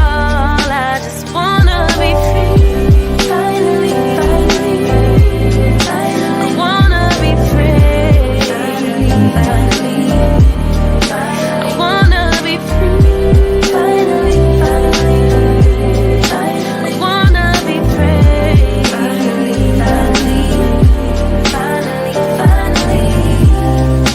I always say dreaming, never imagined I lose my spark. Living in this crazy time, putting back the pieces of my mind. I know how to run from the dark and fly. Feel my wings spread, levitate into the clouds. I'm so high above the ground. I'm rising, I'm soaring above it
We are back, and let's go ahead and pay those bills. Please do not forget that Radical Truth to Power is tomorrow at 8 p.m. Eastern Standard Time. Please do not forget to go to patreon.com/A Better Tracy Media page. Help support Tracy in all of her endeavors. Please do not forget to go to patreon.com/Complex Mind. Help support Thea's in all of his endeavors. Please do not forget to go to patreon.com/power. Exactly the way it's spelled, capital R, capital T, capital T, capital P. Help support me and all of my endeavors. Please do not forget to go to Anna Hart's website, BorelliEtc.com. Learn something that you didn't think you need to know, but you should. And as always, if you want to drop me a line, you can do so at radtp@outlook.com. That's RADTP@outlook.com. At the Red House. Where black people and white people fight for the same. Oh God. Let me see. Oh, that we already got that one. So Grandma broke. Thank you. You don't know. Out here hiring lawyers, but can't. She can't catch Uber, but she could quit her job. Mm-hmm. Should poor people not fight for what they believe are their rights? Right. But you shouldn't complain that you can't afford an Uber, and then I'm gonna quit my job. Should poor people not complain that they can't afford certain things? Can poor people understand that one costs a lot less than the other one? And you're coming up with excuses for why you don't want to do something? Yeah, don't complain about the price of one if you can't do the other one. If you can't order a lot of things. That's what I thought I heard. The 10-year-old didn't like her. And the son left the house before he was 13. He didn't tell her. That was the big giveaway right there. Yeah, that was for me. He got fed up to the point where he had to get out of the house as a grown man. So, all right, let's go ahead and get into it. So I accidentally played this video, so I'm gonna go ahead and do it now. So Grandma wants to take the son out of her wheel. You know, same grandma. That really is. Oh my. 2.5 months later, under a completely different username, we have this post. Am I the butthole for removing my son from my will after our relationship ended? I really don't think that I'm wrong, but I just need reassurance that I'm doing the right thing. Yeah, definitely the same person. I'm a 50-year-old woman, and I have a son, David, who's 30, who's married to B, who's in her 20s. They have a daughter who's 4 months old, and my son has a daughter from a previous relationship who's 10. B and I had a falling out after their baby was born, and my son and granddaughters got caught in the crossfire. The falling out happened in March, and I know that I did and said things that I wasn't proud of, and although she hasn't Although she hasn't apologized? For a second there, I thought that I'd misread. I thought that she said, although I've apologized, but then I did a double take. It would be too long to go over the history. But at the most extreme point, I did consult a lawyer for grandparent rights. Blah, blah, blah, more recap. Okay, for Mother's Day, my daughter decided to take me out to dinner, and she begged David to come along and bring the baby. David eventually did agree since it was Mother's Day, so he, the baby, and B came. B was quiet for most of the dinner, but she did talk to my daughter a few times. I guess they have a pretty good relationship. B held the baby the entire time and wouldn't let me hold the baby or take any pictures. Part of the falling out was over pictures in Facebook, so I found this to be petty. Okay. Overall, I would have called dinner a success. At the end, I hugged my son and told him that I was proud of him for putting his foot down and coming to dinner with his daughter, and that I hoped that he would continue to do that. Looking back, I know that I shouldn't have said anything. My son called me later that night and told me that he couldn't continue to have a relationship with me. He said that B was their child's mother and that he wouldn't ever bring the baby anywhere without her blessing. I was drunk when he called because I had a hard time coping, and I admit that I lost it a little bit on the phone call and told him that it was despicable that he couldn't man up to his wife, and that he should have come to see me on Mother's Day because I'm his mother, and he ended up hanging up on me. Yo, every paragraph, this story gets crazier and crazier, you guys. I called the next day and was profusely apologizing to him. I know that it was wrong of me to have said what I did, and I told him that I want a relationship with him. He told me that he couldn't do this with me anymore. I've been heartbroken ever since, but I understand, I guess. I called him last night and told him that I wouldn't be contacting him or his wife anymore ever, and that I respected that we wouldn't have a relationship. I also let him know that I'd be removing him as my power of attorney and taking him out of my will so that he never had to be bothered with anything from me ever again. I don't have much to give him anyways. He got mad at me and called me a sorry excuse of a mother, and now my daughter is saying that I'm manipulative. I really don't understand how I was wrong in giving him what he wants. If this lady don't shut up, oh my gosh, go away. Go away. And she could even change this. She couldn't change the names. She couldn't change the ages. No, that's not true, Tracy. That's the issue. Is she does keep changing her name. She changes her name, but she never changes anybody else's. She never changes the name of the people in it. Yeah, she kept the ages the same. She kept the names the same. I'm like, okay, this among the other atrocities that this woman has done. She is oh my goodness, I don't want to say mental. This is one of those people who are a chronic apologist, and that's just the word I made up. Is people who do, I made it up. Is people who just do things that just constantly. Oh, I didn't make that up? No, I've heard chronic apologist before. Oh, cool. Yeah. I'm smart.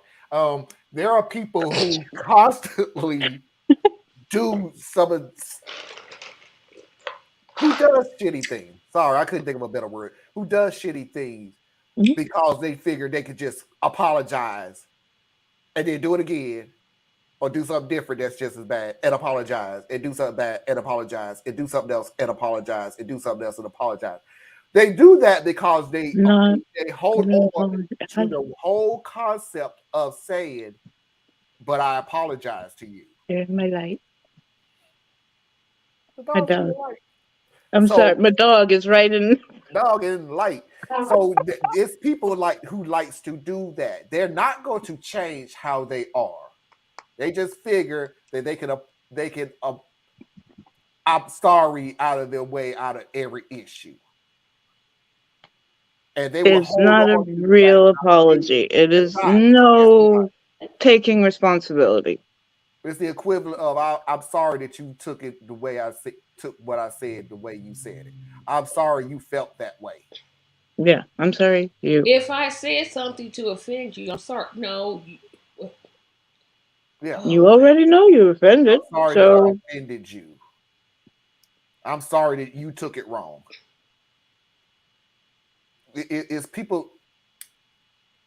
I mean, I feel sorry for this grandmother. I'm gonna say it. She keeps digging herself deeper and deeper in the hole, and now she's alienated 2 of her children, her grandchildren, and her daughter-in-law. Lady, you winning. I mean, if this isn't winning, I don't know what is. I mean, you've alienated everybody. You may know she's not the worst person you've had on so far, but boy, she's making a real good case. She's making a really good case. I wouldn't doubt it that she would be worried every moment that baby was out of her own hands. I called him again to tell him I wouldn't call him deaf, dumb, and blind. Come on now. Can we say attention seeking? Yes, no, there's something deeper with this lady. I would not call her attention seeking. I call her a very entitled she's woman. Beyond entitled. This is a highly entitled. Everything that she does is for her benefit, and she sees nothing wrong to other people that she affects because it's benefiting her. It's people. I'm not lying to you. It is people out there who feels that you should be happy, privileged, whatever, that you're helping them. Yep. It's people like that. It's people who really just feel I know. No, I'm not even gonna say that because that's a freaking bold-faced lie. It's hurting you. It shouldn't hurt you because what I'm doing, underline, is benefiting me. Is for your best interest. But So if they have that mentality, they're not going to change because you are always wrong. I'm always right. And what I'm doing is benefiting everybody. So why are you so mad? And no matter how many times you say it's not benefiting us, you are hurting us physically and mentally. You're in the way. You're getting on our nerves. They don't see that. And this woman has said time after time after time, after spelling out what she's done in the past, always the sentence ends with the same thing. I don't feel I did anything wrong. She just said it on this one. I took him out of the wheel and he's mad at me. I'm just giving him what he wanted. She don't see anything that she's doing that's wrong. She really don't. I get okay. It's gonna sound like I'm taking up for the mother-in-law, and I'm really not. But if he says I don't want anything to do with you, why would he still think he would be in the will if he's not wanting anything to do with her? I don't think he was upset about not being in the will. I think the He hung up thought on it. that you thought that you bringing up the will Was gonna somehow okay? Because I'm like, well, was going to somehow change how I feel. It was a manipulative move. You're trying to manipulate me, and that pisses me off that you're trying to manipulate me. That's and then what she he's hit upset nerve to about. say, I don't have much to leave him, and yet you're hiring attorneys. Oh my gosh. Yeah, I am, and I'm probably gonna be that's probably gonna be a good project to take. But what I'm ready to confirm her opinion is LL. It doesn't take but a few of them to say you're right. It don't have to be a majority. Trust me. People that does these things, they don't need a majority. They don't need a majority. Trust me on this. They just need a few people to go, I see your point. But no, if I'm going to take my problems to someone, well, of course, I know ultimately who to go to. But if I'm just going to take my problems to anybody besides God, I'm a therapist, my friends and family, somebody that I have a rapport of trust with. Reddit probably not going to be the place that I go. Just Tracy, me. This woman right now has me. shown. This woman right now have shown that she would have several therapists because she wants the one that's going to agree with her. True. She needs something because I came to diagnose this one. Some people think that the unbiased, you have nothing to do with me, you don't know us, but I'm just going to give you all my side, and it's. And that's how we've had an issue with that on this show too. Diaz has brought it up plenty of times that we're saying, yeah, but you have to keep in mind that we're taking it from the point of view of the OP. The story is usually somewhere in the middle. Yeah. Except with this lady. I wish this were real or not, because I'd be like, I mean, she's admitting her own fault. No, but she keeps saying, I don't see where I've done anything wrong. So she really isn't admitting her own fault. She's saying what she did was perfectly okay. Yes, I understand what you're saying, but she is describing what she is doing, and for the four of us, we count them as fault. And you have to keep something. I mean, for the most part. I mean, not the. I have to I'll keep this just say in this. mind on a lot of things. Once you show your character on a consistent basis, what's that old saying? Once somebody show you who they really are, believe it. No, once they tell you who they are, believe them. Once they tell you who you are, believe it. Yeah, Maya Angelou. And this is one of those things where it's like we can't always sit there and go, yeah, but you know, it could have been, but you know, but we don't know. But it's like it's a real strong evidence. Like if we knew this, if I knew somebody like this in real life, I'm like, lady, stop. You're wrong. They can't do it. You are wrong. They can't do it. That wouldn't stop me from telling them. I don't know. The one thing I would say, because I just ain't got much for this, but and this isn't to excuse the mother. I don't know, man. I just can't be the grandmother. The grandmother. I don't feel bad for the grandmother per se. I'm just not. I can't be as strident as like as some of what you guys are saying comes across to me as like. To me, this sounds like she probably was never a very good mother. She's not one who has been well socially adjusted, right? So, like, I don't know. She doesn't come across as having ill intent. She comes across as being undisciplined and emotionally driven, right? Like something happens, she reacts. Something happens, she reacts. She doesn't process it on a level of maturity. She's very immature because maturity has nothing to do with your age. No. Right. So to me, she comes across as very immature. So the whole thing with I'm taking him out of my will, that comes from she doesn't have much. The only thing she does have is that. That's she has 2 points of things left to her. Her power of attorney and her will. Right? So it's more of a value statement than anything else. You don't want me. I feel like you've thrown me away. I don't matter to you. You still matter to me, but I'm going to let you go because that's what you want. But I really don't want to let you go, right? I don't know about y'all, but have you ever been around people that's what they're doing? I mean, it's almost like how children act sometimes. Yep. Right? Yep. So I can see where the grandmother's coming from throughout this entire saga.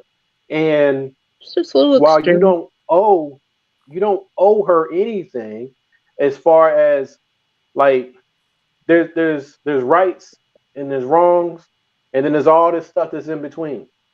So you don't owe her to forgive her for anything. You don't owe her to make allowances for her immaturity. You don't owe her to work around some of her eccentric things. You don't owe her any of that. But as an individual, as her son, as part of the family unit, what is best for you holistically? And I feel like that gets missed. It's like it just ends up coming across as we're just looking at another train wreck. This is a maladjusted family doing maladjusted things, and it's just a shame that this is where it's gonna head, because I've seen families go through things like this and they end up they're just a mess for years, and then someone passes away and now people want to try to figure it out, or someone gets really sick and now people want to try to figure it out. My question to people is it worth it? Yep, toxic families are. We got 3 more videos. So basically, this is all of OP, and she's really, really trying to explain to you that she is not an evil woman. In a comment that's too long to read, it's revealed that OP is also a hoarder, apparently. That came out of left field. And then, oh my gosh. So remember that post from r/justnomother-in-law that people suspected was posted by B? Well, okay. Someone linked that story and was like, hey, is this your daughter-in-law? Because this sounds really familiar. And OP confirmed it.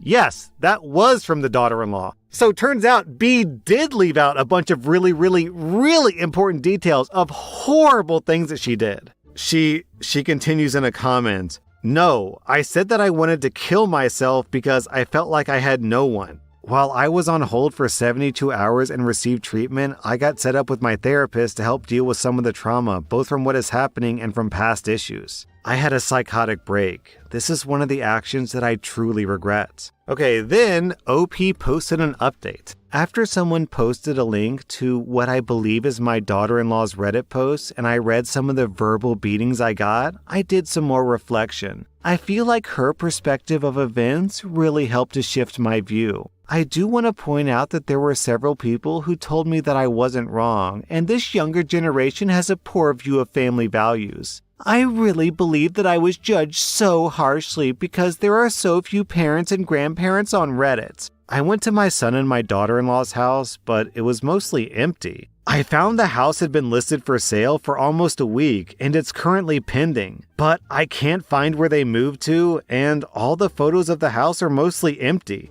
I suspect they bought their new house under an LLC, so I'm currently trying to figure out how to find out the name of the LLC and then find their new house. I talked to one of their neighbors, and they said they moved most of their stuff out around the beginning of May, so my son kept this from me for quite a while and didn't even bother to mention it at dinner. My son has just disappeared. My therapist told me to give myself some time to heal before pursuing anything. But for now, my plan is to just save some money and and hire a private investigator to find my son, and then rebuild my relationship and his trust so that we can work to get him out from under her. Yo, you guys. Okay. Focus, Dabney, focus. Again, I recognize that I was wrong in some of this. I recognize that I was overly demanding and critical. I was wrong in some of this, but I don't deserve this. People who use kids and grandkids as pawns are evil. Then, someone cross-posted OP's post to r/am I the devil, and OP angrily replies in that post, "Screw everyone here. I am far from being a devil. I am not evil. The person who is evil is the one who took my family completely away from me. My daughter-in-law has completely manipulated my son. I'll admit that I was far from perfect, but I don't deserve what you people are saying about me. I hope one day you guys feel what it's like to lose your child and grandchild to a manipulative person who just wants to cut their family off." Then Oh my gosh, Marlon, we hate you for this. Now you understand what I was saying. This is when I say people, she flat out said, after reading the post, after reading my daughter-in-law post, it changed my perspective, my view of everything that's going on. And literally did not say a word of what was changed. Not once did she say what has changed. She still, then in the very next sentence, which is what they do, I just feel like it's everybody else's fault. I just feel like it's people on here are not parents and grandparents, and they don't understand family value. Lady, oh my This is what I mean. This is what I mean. When you have people who flat out, beyond a shadow of a doubt, really believe what they're doing is correct. They're not wrong. Everything that they're doing is everybody else's fault. You can't reach them. Because me personally, if somebody would have came to me and says, and she said it a couple of times at the end and never named one, I feel like I did some things wrong. I do take perspective that I did things wrong. I understand that I was not 100%. My first question to you was name them. Name what it is Why? that you did wrong. What it is that you did wrong. Name them now. Write it down or tell me, but name them You right now. coming from the standpoint of the daughter? The grandmother. You No, didn't I'm say the saying daughter. like you're saying write them down, prove to me how you know you're wrong. Who you saying to do Talking to that? the grandmother who said, "I know I wasn't 100% correct. I wasn't right on everything," and then wouldn't. Okay, tell me what it is that you did wrong. Does she But owe she didn't anybody do that. that? Yeah, I would say yes, but yeah. that's Who does just she owe that to? me. The person Who does she she owe that to? If you wronged. no. I'm gonna tell you who it owes it to. If you're coming to me, you ain't coming to vent. If you want to put your business out there, yeah, you're gonna get these questions. You don't want to give them to me, that's fine. That is your prerogative. That's fine. But you're not gonna come and go, I'm gonna vent about all this stuff and I'm wrong and everything else. Okay, well, what did you do wrong? I don't owe you anything. What the hell are you on here for?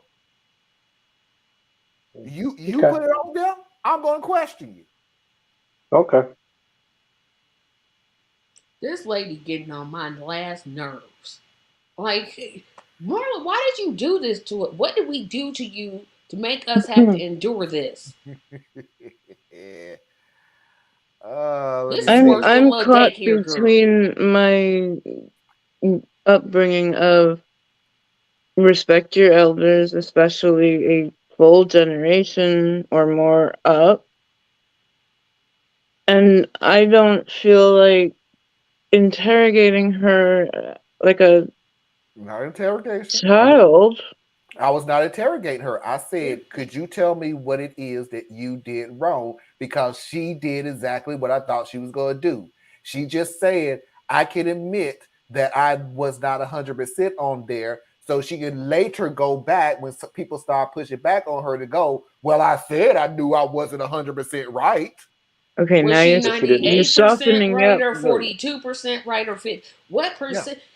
I can't And, Why stand and, does this when anyone need all of that? why but does when and it? Nikki, and somebody Nikki, this says, is what "Oh, I'm I'm saying. Nikki said sorry," it correctly. All she needed was she needed just a minority of people who agreed with her. yep, She I agree didn't with need a Nikki on this majority. one.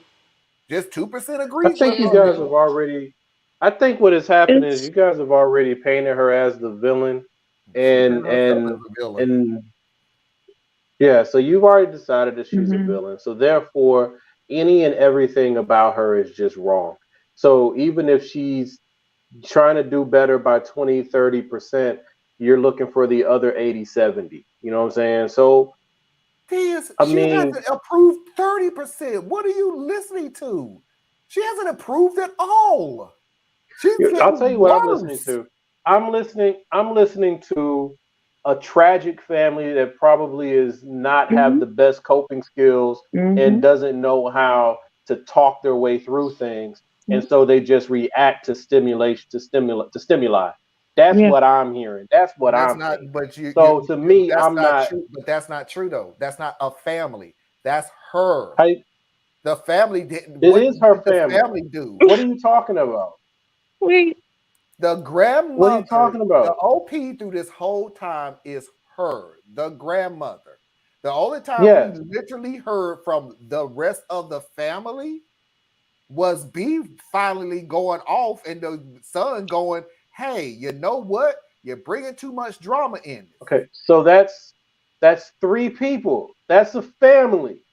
And her daughter. Yeah. And Four. a daughter, that's four. And Yeah. then the older daughter, 5. And the granddaughter. Five. Who don't And like the you. baby mama. Six. Yep. This is a family. Okay, It's a messed up family, but but this is what I'm saying though.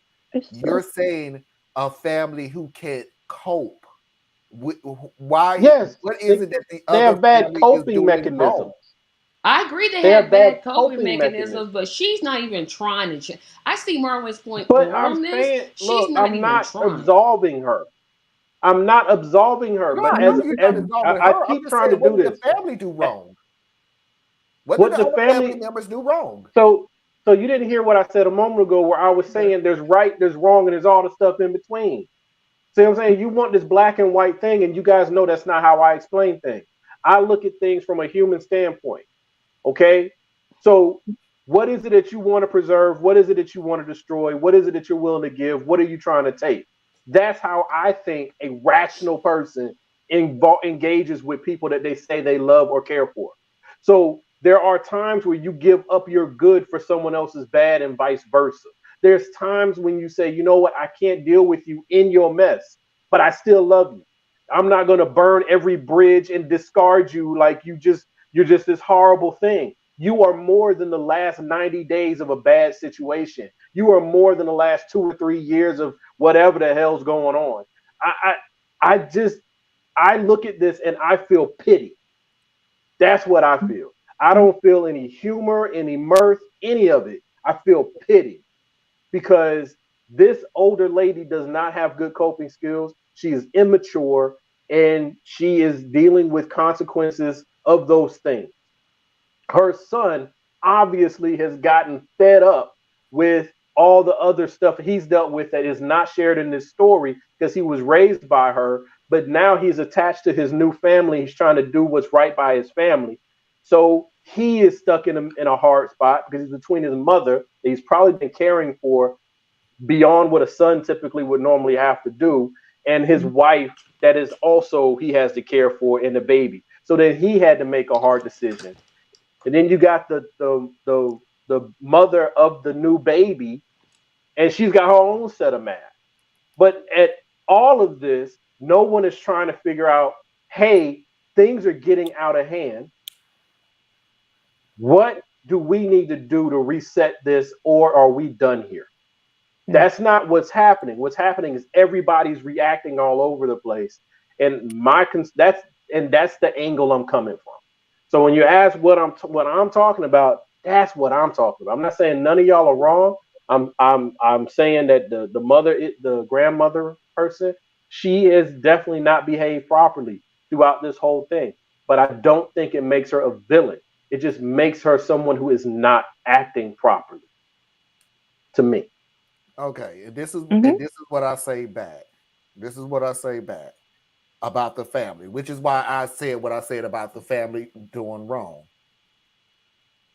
Beatrice went out, B or whatever her name is, the mother, said what she said earlier. You're not going to win the case, blah, blah, blah. We're going to cut you out, everything, and so on and so forth. And then sucked it up, had a Mother's Day dinner with her, brought the kids with them, with the husband. It is gut wrenching. It is gut wrenching for you to hear. And the only reason I came, not being supportive, not just like, you know what, maybe we went too far and everything. No, to hear that the only reason I came was because my husband made me. And me and Theus, I know we think on different wavelengths. I can't not take the human emotions out of these stories. I'm not taking them out. I'm actually factoring them in. But I'm saying be human. But that's what I factor in. Be complicated. I can't. If I sit here and that's where we differ. If I sit here and tell you, nah, that's a little too far, so that wouldn't make any sense. But well, I just stick with that story. If I'm literally sitting there saying, I don't went off on you, I'm done with you, you ain't gonna win this case, and after you lose this case, we're not gonna connect with you anymore. And after the case is lost, we're not gonna continue. I mean, we are gonna continue not contacting you. But I go out of my way to go to a Mother's Day dinner with my husband to celebrate Mother's Day with you. And your thought process is on the fact that the only reason I'm here not because I swallowed my pride and decided to come to celebrate Mother's Day with you. Your thought process is because my husband made me. That hurts, man. I do have a problem. Maybe it does. Maybe it does hurt. But let's just be real. These are each person in all of these scenarios has their own life and their own complex makeup. Yeah. So if I did something wrong by Tracy, and Tracy and I have a falling out, and then you, Marlon, put together something where the four of us all come together. And then I come in my head because I'm like, you know what? I'm gonna be the bigger person. I know that she doesn't really like me, but I want to show her that I care, and I'm gonna be there. This is all on me. And then I get there, and Tracy doesn't want to talk to me. Tracy doesn't want to acknowledge my existence. That is gonna hurt me. But you know what? Tracy didn't owe me to acknowledge my existence, to accept my apologies, or any of those things. And if I give her an apology, Tracy can only do one of two things: accept it or reject it. She can't sit there, well, she can, but it ain't gonna work out too well, to sit there and say, well, I need you to now explain to me all the ways that you were wrong so that I understand that you understand how you were wrong. Hold up now. Either you accept the apology or you don't. If you either think I'm sincere or you don't. But the problem I keep hearing is a lot of times people want someone to come to them on their terms, on their time, not having any consideration for the complexity of the other person. The other person might not get it right. They might not have the right words. They might not be in the right frame of mind. They're just stumbling for a way to make things better. And sometimes when people are stumbling to make things better, they make it worse. But it doesn't mean they had bad intent. It just means they didn't do it right. And I don't see where, I don't know, man. That's why I was quiet for most of the video. I read this different. I just got, but this is my take. And just use your analogy. If I bring you and Tracy on because y'all had a falling out, which could happen. It happens every show. But falling out. I'm just kidding. Good gracious. I know we disagree. Well, actually, we agree, disagree. Yeah, we just have two different ways of getting to we agree on the answer, but we have two totally different ways of getting there. Yeah. But my deal is... You could at least say, yeah, Tracy. I did say yes. I said yes. I've owned up to that. I've owned up to that many times. I have been on this show long enough that we all disagree we all agree on what we want. The only disagreement on has always been the path to get there. Get there, yeah. That is always. We have some other disagreements. Sometimes I flat out just don't agree with you. But with Tracy, I think that you were always very I don't even know how it is that you do it, right? Like I love you to death, and I try to support you in every way I can, anytime that I can. But sometimes I don't have the right words, and I can be way too overbearing, and somehow you still manage to give me grace. So that matters to me.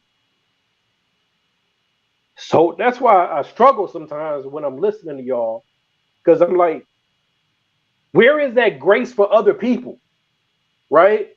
And I'm wrong for this because I'm extrapolating this beyond us. Because I want to believe that the people are sincere about wanting to make this world a better place.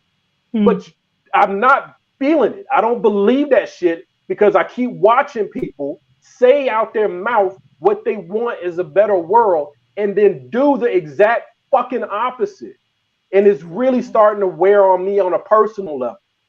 So that's why when I see something like this, and I'm not trying to take away from anybody's joy or entertainment, I'm just saying, I've seen families go down this path.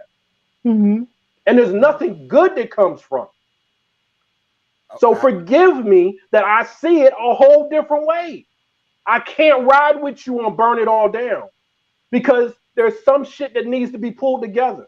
And more often than not, that's family shit. Usually when y'all get pushback from me, it's on family shit, right? If you gonna call somebody family, you gonna call somebody a true friend, then god damn it, you got to have some fucking grace in here. And people don't do that, right? Everybody just goes, and I'm not talking about you specifically. People just go off, I was done wrong, fuck it, I'm going all in. All right, well, that's what you want to do, then you're just gonna burn everything down around you. I just hope nobody offends you. Because what? Okay. So let me say this. Because I maybe we see it two different things. I personally have seen too many times of people saying, I apologize. I apologize. I apologize. I've seen it too many times. At a certain point, when I sit there and ask you, what are you apologizing for? I need to know what you're apologizing for, because I need to know what the hell you sorry for. Are you sorry just to move this along so we can just talk like normal? Or do you really understand what it is that you did to offend me, so you understand, please do not do that again? I'm not putting pressure on you to make you feel bad. No, here's the distinction, brother. That's what the deal is. You said if you came on this show with Tracy and you apologizing to her, and Tracy goes, okay, I need to know what you're apologizing for. Well, wait a minute now. You need to know. Yo, I need to know what the hell you apologizing for. That's not what I said. Okay. I'm saying if I apologize, and she said, what are you apologizing for? I'll give her that statement. But if you're asking for me to explain to you why I'm sorry and all these different shits, now I gotta put on my sackcloth and all that. I'm not doing that shit. This is what I'm saying. I get that. This is what I'm saying. I'm saying if someone apologizes to you, you decide for yourself, regardless of their motivations, regardless of any other shit, you decide for yourself. Do you believe this person is sincere or do you not? If you believe this person is sincere, you don't need a whole long ass explanation, because they won't do it again. And if they do it again, you hold them accountable. But if you want this long ass explanation, what, you just want a pittance? You want your pound of flesh? And to me, that defies the purpose. That just means I didn't agree. I didn't believe you were sincere. So in that case, I reject your apology. I agree with you on that. I'm just saying, am I gonna take this a whole different way? I'm gonna take this a wait a minute, Tracy. Let me say this real quick. I agree with what you're saying, Theus. I'm just saying from the beginning of this situation, like what I was saying about this grandmother. This grandmother keeps saying, I changed my perspective, but I see what everybody's saying, but there's growth I know in that what everybody statement. talking about, but and somebody, I heard it somewhere or whatever. Somebody always say, when people say the word but, it negates everything that they said before. And I think that explanation is bullshit too. I don't. Because it's an interjection. Someone using the word "but" does not mean that they've canceled everything beforehand. That only works on a piece of paper written in a story. Human beings don't always use the right word of it. Because I can sit there and say, Theus, I really love you, but I hope you go play in traffic. So you weren't sincere. What the hell was that? That means you weren't sincere. What an extreme example. But if you say to me, Theus, I really love you, but I don't like when you talk to me this particular way, that does not cancel out that you love me. I said the content. But if you say, Theus, I really love you, but I wish you go play in traffic, that does cancel out the first part of what you said. It's context. Oh my gosh. Wait a minute, hold up, everybody, because good Lord, we've been talking so much. But I think the one thing let Tracy speak though, because she's been trying. See, my faith teaches me that I'm supposed to forgive even if the other person never says that they're sorry. That is let me tell you something, that's the hardest thing to ever do. is when somebody wrongs you and they never say they're sorry and you still have to forgive them. I say this constantly. Forgiveness isn't about the other person, it's about you. Are you gonna let somebody just keep space in your head like that? No. So it's I agree with some parts of what you're both saying, but I think in particular case, this grandmother, she keeps saying I can see it, but she's not making the changes that she needs, which is why she continually is isolated from her granddaughters, her son, her daughter-in-law, now her daughter. She's not making the necessary changes because at this point she's not sorry. However, I don't know about that. I think that she doesn't know how. It's possible that she doesn't know how. I was getting to that. Because she's going to therapy and her therapist gave her a very good piece of advice, but she said, but. That's good advice. If you keep interjecting the word but, I can see her point, but I took him out of the will, but no. But here's what I'll say, Tracy. Take responsibility. Check this out. If she's a person, which this story indicates to me she's the type of person that never takes ownership for things that she does wrong. It's always somebody else, right? Because that's how the story was rolling, right? It's, oh, woe is me, right? Her getting to that point where now there's, oh, I can't see where I didn't do it the best way, but, right? But that is part of her growth. It's part of her growth. She has moved from 0. She is now at 4, maybe 5. We need her to get to 7 and 8. Now, if you want this part, now her family's been fed up. They done dealt with too much. They done. Yeah, they're just like we done. Right? Cool. That's their decision to make. But this woman still has a life to live. It's not time to put the dirt on her. So, as a part of her growth story, she may not ever be able to repair the damage she's already done. But perhaps, because now she has therapy. Now she's able to at least begin to have an understanding that you are not always right in every situation. You still haven't gotten past your victimhood part. So we got more work to do, right? But you are still in the process of evolving. And if we don't allow people to evolve that we claim to care for, like people I don't care about, I'm not going to give you room to evolve. You are what you are. I've already decided what you are. This is what you are. But when I say that I care about you, I got to give you room in your growth process, for religious folks, in your spiritual walk, in your faith walk. I got to give you time to develop, right? I have to give you that room. You may not ever have a second chance with me, but you yourself are not done. You are not your worst thing. You are not the worst thing you've ever done in life. If you are strung out on drugs and you robbed everybody in your damn family, you can still recover. But you know what happens with somebody who's recovering from a deep drug addiction? They lie.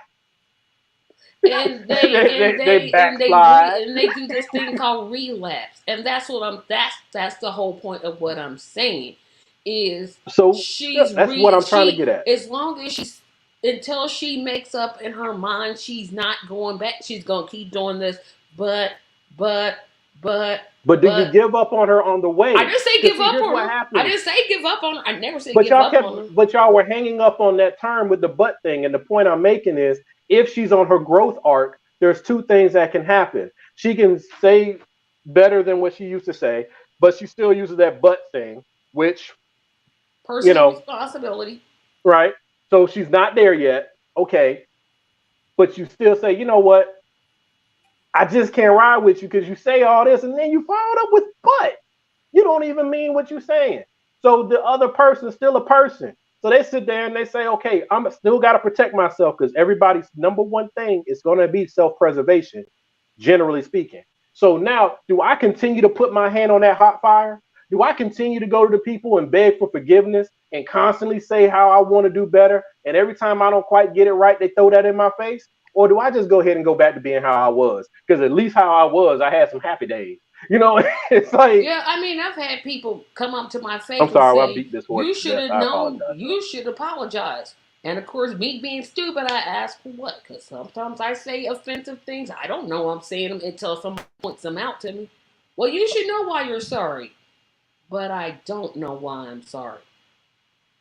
Oh, that's no, because that I try not to be social. I try to keep this lighthearted and everything else, but that was the issue that we always had with people being offended by certain words or phrases or statements, and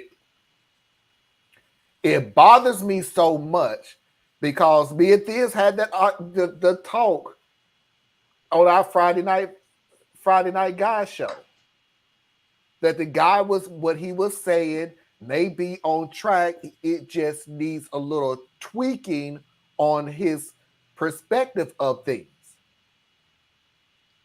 But if you're going to sit there and go, no, man, you're just freaking wrong, man, whatever, man, I ain't even going to listen to you and everything else. Okay, go ahead and burn the bridge then. How long he going to be on our side? Thank you. Or do you want to talk to him? You want to discuss it with him. So when some people say certain things that offend you, you don't know what the hell it was that offended them. Please explain to me what it is that offended me, because, and I'm sorry, but I have to. This is an outlier, but this is the only way I know how to explain it. Because certain things that you say offend people because of a personal history that they had. I don't know your history. I didn't grow up. But it's still a valid thing. And I would love to know what it is. So I I don't even make want to know. sure that I would never do something like that again. You wouldn't want to know? There's a different. So here's the distinction in what I'm saying. Boy, this I part say right here something is to gonna be cut you. up a whole lot. I say something to you that offends you. Cut up to take up the whole week. Go ahead. But You picked it. I say something to you that offends you. I had no intentions of offending you. In fact, in the moment, I don't even know that I offended you. And then you point out to me that I offended you. And then I apologize for offending you. And this is a distinction. One of the things you said was, I'd be interested in knowing how exactly was it that I offended you so I can learn from it and so forth. That I can ride with, but I don't need to know about your backstory of how it became offensive.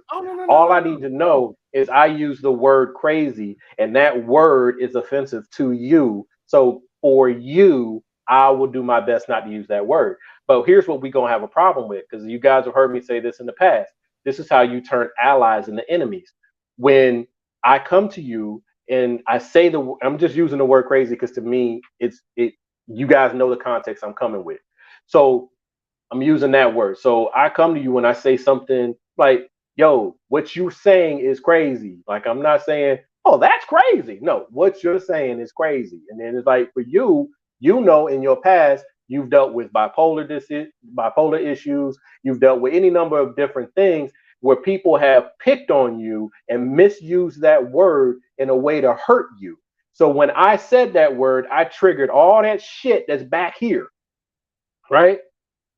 I don't need to know all that. All I need to know is you say, hey, that word is a triggering word for me. I don't use that with me. That's all I should need. That's all I should need. But here's where I was saying, when you turn an ally into an enemy, we have a conversation a couple months later, a couple days later, and it slips. I say it again. But you know I didn't have the intentions of it. So you call me on it. But you call me on it in such a way where you're like, well, I told you what that word means to me. You don't care about me. You're this. You read me for filth. This is how you turn an ally to an enemy. Because now I can't even try to get better at this. I'm not catching up fast enough for you. So you're going to throw me away. Cool. I throw you away too. And then now we just lost something that could have, I don't know. So I just think the word I'll use is grace. I think people need to have more grace in what they do. I literally get what you're saying, because my trigger, not really a trigger, I just don't care for it, is the N-word. I just don't like it. I don't like to be called it and everything else. I just don't like it. And normally when I say that, a lot of people who use the N-word don't use it around me. However, some still do. Look, I can't bring it inside of me to sit there and go nuclear on you because you use the N word around me. I may have a problem if you call me one, and I would sit there and say, look, please don't call me one. That's just not my style. That's not my thing. But you know what I do afterwards? Then I see what the other person does. Does he respect my boundaries? Or he says, F you, I am who I am, and I'll say whatever I want to. Okay, then I guess if you're going to go the route of you are, I don't have to deal with you. Right. I just don't. So that makes sense to me. I get what you're saying. That there are certain things that I just don't like. Please don't use that around me. Please do not call me that. And I guess the deal is it's much easier to say don't call me that than to say don't use that word around me. Right. You're going to just because I don't like the word doesn't mean you can't use it. Yeah, if you use the word that, hey, what can I say? So I can use the word, but just not call y'all that. Not on the show. If that's what you chose to do. Okay. No. And Tracy, I was just about to say you are a perfect example of this because you tolerate us going off on our religious tangents, and you don't go to war. I'm just doing. You see what I'm saying? Even though you don't agree with it, huh? She said we can't cuss on her show. The N word is not profanity, though. It's not. It is very profane. For me. The N word. For you, but in the general, N word, right? But this is where we get into differences. The N word is a word of violence. That is one of the words in the English vocabulary that if someone uses that word towards me, I have every right in my world to put my hands on you. And for me, it depends on who's using it. Right. So for me, one second, Marlon. For me, it is a word. It is a very profane word. But on your channel, hell and damn are also curse words that you do not tolerate on your platform. So, but to me, those are like not curse words. Sorry, Marlon. Good. And I'll go one step further from what Thea's is. That word was purely invented for violence and degradation. It wasn't invented for nothing else but that purpose. And again, that because I have a totally to me it's always who's saying it. Not to me. And that's perfectly fine. Because you two have. If I'm around a group of my crew and we use it, okay. I believe it or not, I had a problem with this word. I had a real problem with it. My thing was, and I believe it or not, I used to call white people that word a lot. That makes no sense to me. It doesn't make sense, but I'm just telling you what I did. I didn't say it made sense. I'm just saying this is what I did. I've heard a lot of. But because they had narrowed that word down to mean ignorant. Ignorant, low down, dirty. So I'm like, okay, so you do. That was not what it was invented for. I get that. What I'm saying version of that sentence, that's a whitewashed version of what that word was invented to do. And I get what you're saying, but again, to me, it's always the context of what you're saying. Just like when you were on my show last Friday and you dropped the H-bomb, it was like, no. I was like, Marlon, no. And you kept saying yes, yes, yes. But the context you were using that word made perfect sense. And in that instance, it wasn't profane because you were talking about an actual place. Now, if you had said, Tracy, go to H word, then we're going to have a problem. Because you're using... have a problem with that. No, the context matters, but context to me matters. But it's just a difference. Context matters, but here's the thing, though. Here's the thing. But that word, I don't care if you do the hard or you do the light I don't care. Same word. Okay. So stop for one second. stop for 1 second. Not you when I say this, okay? It's not you. For everybody else who does this. And Tracy, I apologize because I'm just trying to be respected. I'm trying to be, nice because I know you're on the show and you don't like these type of words. You use them anyway. I know, but if I hear one more person sit there and go, not the R, but the shut the fuck up. It has no difference whatsoever when it comes to that word. Stop trying to make a difference out of that word. That R and the that doesn't make it right though. It does. But they were still one of my favorite rap groups. Still one of my favorite rap groups to this day. Yeah. But here's the thing though. NWA. So, all right. Young me, talking about like teenage me, use the word all the time. Never use the hard because there's very clear distinctions of that one. All right. Yeah, I'm more with the GA. But with the GA, yeah, camaraderie among friends. It actually meant, hey, I like you, I love you, you're my family, you're my boy, whatever it was. But that was me as a young person. And while that's what it meant to me, it was still not what it was meant for. So it was still me operating in ignorance. Okay. So then as I got older, as they say, I put away childish things and I realized what this is. There is no positive benefit to this. There is no such thing as we're taking the power from this word, because you can't take the power from that word. That word was designed for a particular purpose. It was to dehumanize and to separate you. It's to make you an other. It was to make you nothing. And so that word has its meaning no matter what we try to do with it. So as I got older, I was like, okay, well, if black folk around me are using the word, I'm not going to be the one to be like, hey, now don't be saying that word. But what I will say is if you say it to me, I'm like, yo, that's not how I get down. Don't use that with me. You know what I'm saying? Call me fam, call me whatever, but don't do that one. Right. And that's where I function more now. I'm an elder now. Right.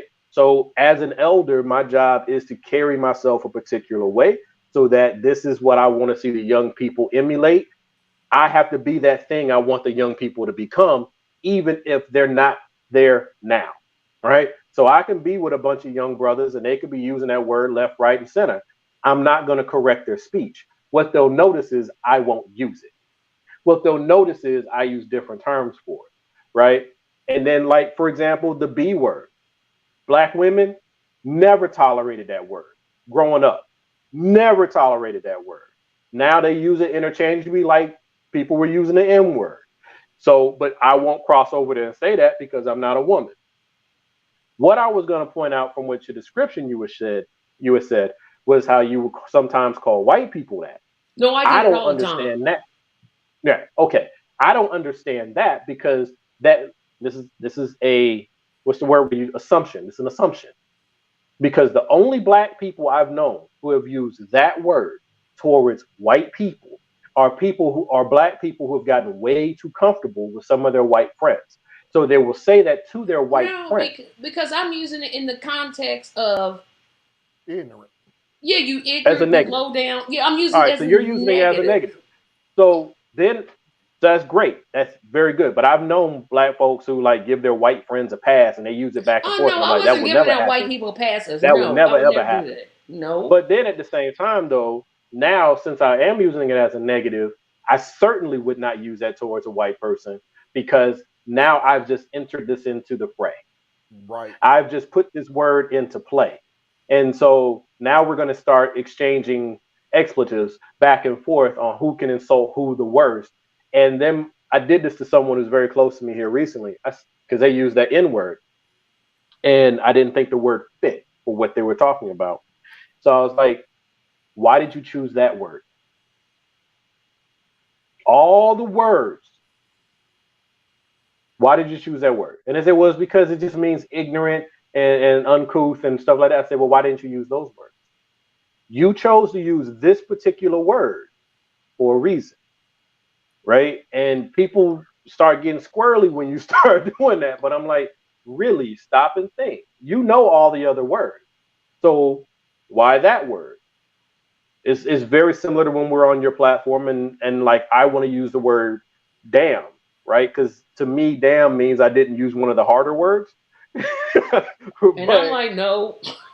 But you're like, no. So that means I have to use my Like y'all done vocabulary, as actually they kept say. this And rule of mine? Like y'all act like y'all actually kept it? we try very hard. If I slip, I call Oh, myself out as y'all fast as I try, but can. who y'all don't succeed? The only cuss word I have ever did on your show was the word hell, and you are correct because I was describing a place, not hell. But trust me, there has been plenty of times you have brought some people on that show that would have got a lot more than the word hell. Hell would have been the nicest word that I could have used. Hey, I had to tell my guest who's coming back, look here, if it goes like that first time, I'm going to drop you mid-program. And I think I'm going to make that my new rule. If you use profanity, I'm just going to drop you. Be like, I had to drop them. This is my rule, yeah. Is it like a... I yeah, I mean, your rules are your rules. Do agree That's with all you. it is. You have rules. You have boundaries on your show. If they can't respect that, then hey, and especially for these people talking about they running for president, you ain't gonna go on Meet the Press and start cursing. No. You know what? That's a good point. I think people do that in independent media because they think they can get away with it. Because if you watch independent media, encourage it. They be. I'm like, y'all got to talk. Y'all kiss y'all mamas with that mouth? No, it's inbreeding. It's the inbreed. It's something that's inside of you. My stepdad will be around me and my mom and will cuss up a storm and blah blah blah, and everything had to have a cuss word after the real word that's in the dictionary. Every other word. And then I finally met his mom, and he was around his mom, and he ain't dropped one cuss word. And now that I'm older, and I do use cuss words on this show, but my mom is here, and I still can't use a cuss word around it. It's inside of you. So here's what I'm gonna do, Marlon. Next time you're in my show, which probably won't be for a while, invite his mama. Just pretend that I'm your mother. And just go from there. I'm older than you. Just put up a picture of her. Yeah, just put a picture and be like, okay, there's my mother. Okay. We're moving on because Tracy getting sleepy. You could tell because she's coming up with this foolishness. I just said pretend I'm your mother. I know I'm younger than you. Way in the world am I older than you, but I'm gonna pretend you my mama. The same way that Thiz is 6 years younger than me and he's my big brother. That's just genetics. Anyway, we got 2 more videos. Y'all something else, man. Let's get to it. So. No, wait a minute. Is this still the same grandmother? Yep. Oh, dang on it. So we got 2 more to get through. So. Please say this in when in doubt, when you're not getting your way, what do? You flat out start lying about it. See what this is. Okay, OP makes a post in r/legal advice. And before I read this, I need you to understand that she's lying here. What she's trying to do is stealthily ask r/legal advice if she can illegally squat into her son's home and prevent them from selling their home. I'm currently in the process of moving, and I've moved all of my things out of my old house into my newly purchased home, leaving my old home empty until it sells. I had a neighbor who had a squatter issue a few years back, and I'm concerned that with my house being empty, someone will break in and try to claim squatters' rights. Is this possible in Indiana, and would it stop the sale of the house? I think it is. I do think Indiana has squatters' rights. In some county, I know not in Marion County. But I'm crazy. I know North Carolina don't, but then again, like I've always told you, I'm almost sure Indiana. But then again, I've always told you about Charlotte all the time. We don't have squatters' rights and everything else, and you would like to go, yeah, because you know it's wrong. You can't be doing that. It's money, and you're slowing down money. You got to go. So I know Charlotte doesn't. we will not stop money from flowing. And if it happens to be good, there's your byproduct. You know, I'd have to read up on it. I don't really understand squatters' rights other than like they can occupy your property for an extended period of time, and then if so, then that means you as the owner were not paying attention to it, so it really wasn't that important to you. So now they have established residency, and you must now go through evicting them as though they were renting. Okay, That's my yeah. that's my understanding of it. What I don't understand is why it even exists. There's a deal, Diaz. I'm gonna get to you, Tracy. There's a deal where you have to be, and I don't know if it's everywhere, but I know it's happening in Charlotte. There's a deal where you have to be very careful that you move people in, and it's supposed to be temporary, but over a certain amount of time, it doesn't become temporary no more. They become a resident, and you literally have to go through the legal ramifications to get them out of your house. Right. That's why they've been in your house for 6 weeks or 3 months, and they got some form of mail that's coming to the house. Right. That type of, I think that's goofy as well. I mean, it's something that's gotten stretched, and they keep trying to patch it together by making a new rule, which allows you to exploit it even more. I get that part. I'm talking more along the lines of I'm moving for my job, right? So I moved from Georgia to Arkansas. And so I would never do that. But sorry, Arkansas. Ain't no way. But wait a minute, sorry, not sorry. Right. That was one of them. I said but and canceled everything out. So moving to Arkansas, my house back here in Georgia, I still own. And someone gets into the house. To me, that's a situation where even though I know it can grow into squatters' rights, I don't think that should ever be a thing. And the reason for that is because you had to violate the premises, right? You had to trespass to get into my house. So anything that follows, you are already committing an illegal act, right? It's not like you asked if you could stay with me for a few days and it turned into 3 months. That's different. You literally broke into my house. Yeah. You shouldn't have any rights, but that's not how that works. And so it's like they're overcorrecting. So they don't want to kick a squatter out because they don't want to put them out where they have no shelter. They had shelter, now they have no shelter. So they're trying to protect that. So they have time to transition. Even though I'm saying this is someone who did a criminal act to get into my property, there is no grace for that. But how do you square the circle where you have these squatters' rights and yet you do nothing to actually help the homeless population? It's like, how do these both exist in the same space? It's bizarre to me. So here's the answer. Is one less problem we have to deal with. Somebody was homeless. They found a place.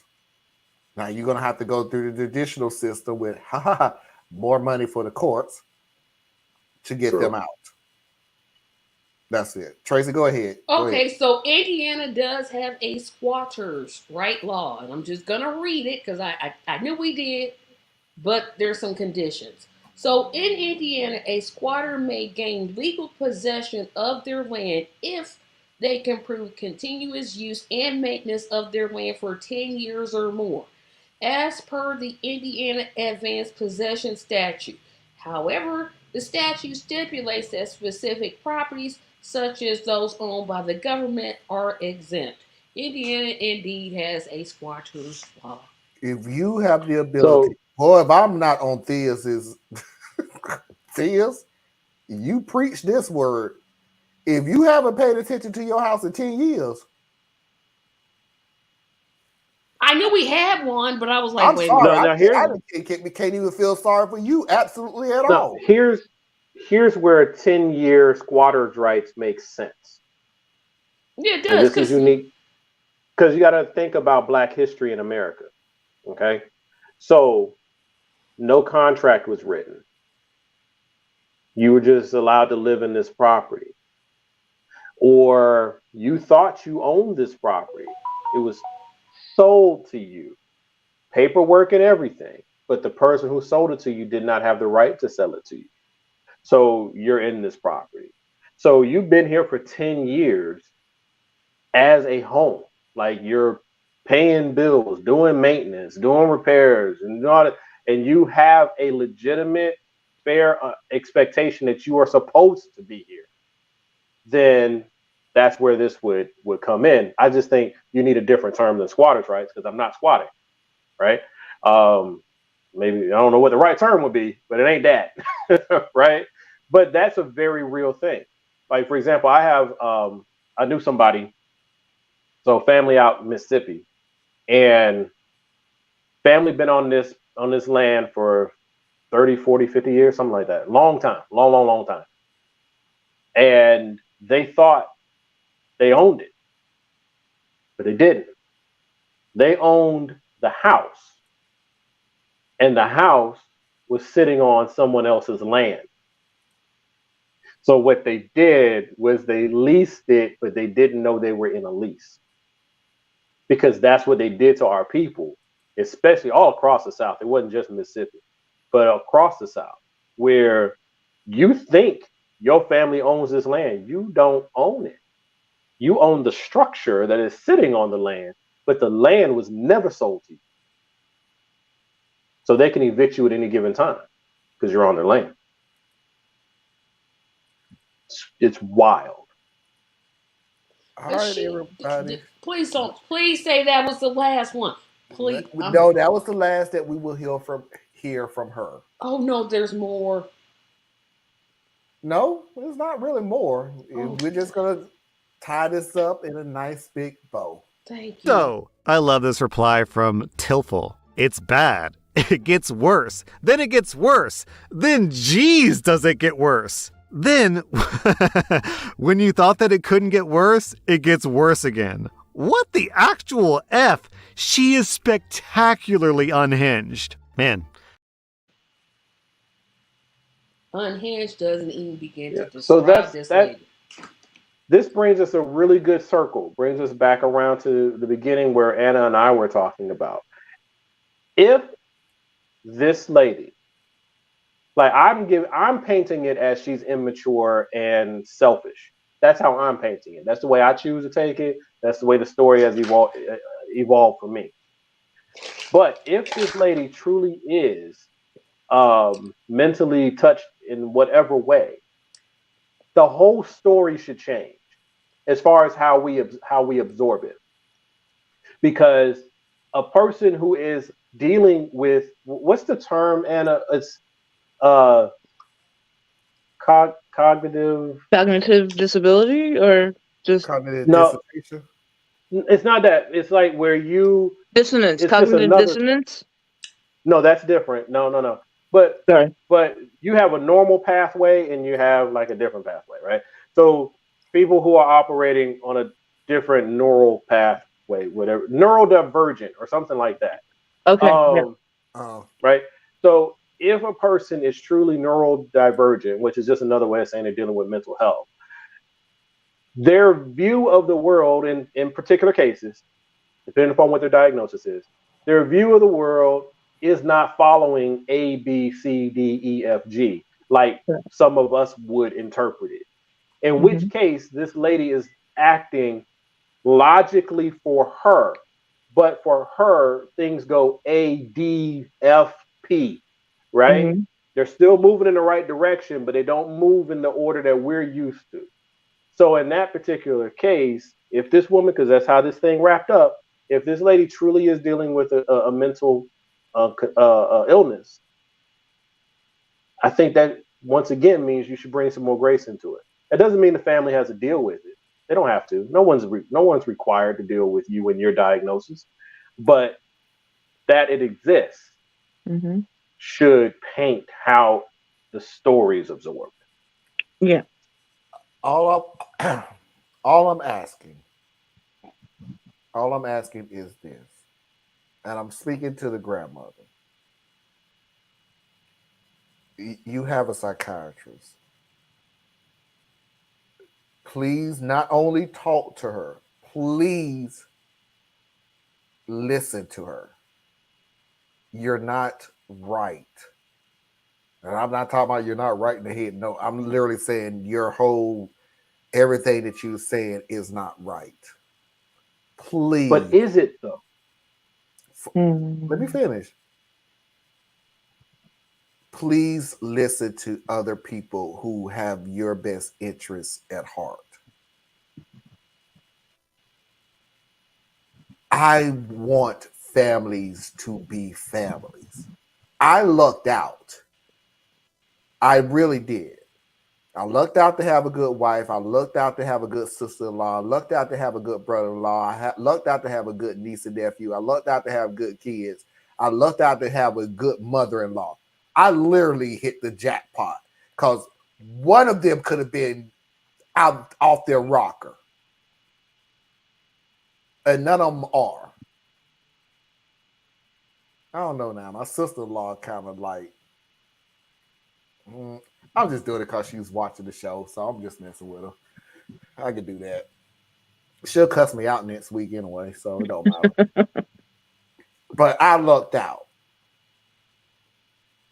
When I tell you there comes a point when you realize that your world is crumbling around you, you need to find out what it is, why it's happening. And you need to find out, is it crumbling because the world is crumbling, or are you seeing it as it's crumbling, or is it just really crumbling for you? Right. Okay. So I hear you, and that's perfect advice. I 100% agree with it for someone like me. Okay? Like, I'm watching, if I'm seeing my world start to crumble around me, I go to seek some help, and I need to listen to advice as it's coming to me, Yes, Mickey and is all these asking different a things. direct question. Yeah, Theas, do you not accept that there are people who are truly evil? No, I do accept that Mm-hmm. wholeheartedly. I've heard you say that. What I'm the I'm framing. sorry, hold on. I knew my butt. See, you pushed it. Now I'm going to call you the N word next week. Ooh. Go No, ahead, but Theas. yes, Mickey, I do believe that there are evil people. Mm-hmm. I'll even go one further. I believe that you can have family members that are evil people. Yeah. There's no exceptions in this. I say that family is assigned to you, friends you get to choose, Mm-hmm. right? So there are some family members that no one will choose as their friend. So I do see these distinctions. Mm-hmm. Um, in these particular stories that we're covering today, I'm coming from the standpoint of just family. So, how I feel, if you say that you love someone, which is, I assume they loved or love the mother, they just can't deal with her. Um, you know, then my views are different. My views are very different for a loved one or someone you claim to hold dear as a good friend. When we're shifting that to strangers, acquaintances, colleagues, things like that, my math is a whole different. We're like one time we talking algebra, another time I'm talking like calculus, and another time I'm talking like just regular old arithmetic. It for some things it's going to be very simple for me, right? You put on a white robe and a pointy hat on your spare time. I don't. There's no nuance for me, right? You're evil. You're You not know, I two. don't care You're if you not kiss your baby two-sided that twice one. at night and read stories and pick up trash on Sunday. I don't care. You're evil, right? Um, that's going to be me placing that judgment on that person. So yes, no, I do believe there are evil people, but I do also say that those evil people are not going to be universally accepted as evil. So to their family members, they may not be seen as evil. So evil is all about perspective and where you sit Yeah. and how things are playing out. So for this woman, to her son, I don't know. Her son may just be frustrated with her to no end, and he had to make a tough call. The daughter-in-law could see her as manipulative, evil, and just cruel. The other daughter could see her as troubled, unbalanced. And for each of those people, they're 100% right from their perspective. Right. And then the woman herself, which is what I was trying to advocate in my clumsy way, the woman herself, she is not any of those things necessarily. So to each person, she's exactly what they say she is. But to her herself, I am saying to people like her, because they're out there, and one of you may be listening to me right now, and I really want you to hear this. You are not the worst thing you've ever done. You're not. So long as you're breathing, you have a chance to do something different. You get to choose if you're going to do that thing better or you're going to double down and do it worse. But don't you let anybody tell you that you are what they say you are. That's where I'm trying to come from here. I want people to always have a redemptive spirit for themselves. Because for me, I could be done with you. There's no second round with me. I'm not super Christian, right? I'm not gonna sit here and I don't believe forgiveness is for me. I don't. Sometimes forgiveness is for you. But I'm saying for you yourself, you have to have the capacity to forgive yourself. You have to have the capacity to love yourself. You have to have the capacity to rebuild yourself. Because if you lose you, you lose it all. So that's kind of where I come from. A long answer, I know, but. Well, everybody, it's over. Oh, don't. That was the last video. Don't ever Take do it that what to us you want. again. I'm not, and that's what I'm saying for Theus and everybody else. You know, I do the worst person of the year award. I'm not putting her in the category. She's not. She doesn't. You showed us one not long ago that was infinitely worse than this lady. Like the grandma who tried to kidnap the store owner. Wait a minute, the grandmother who tried to kidnap get the over store that. owner. That was last year. He's still talking about. I'm like, wait a minute. Foxy videos of the week. Thank you. Oh my gosh.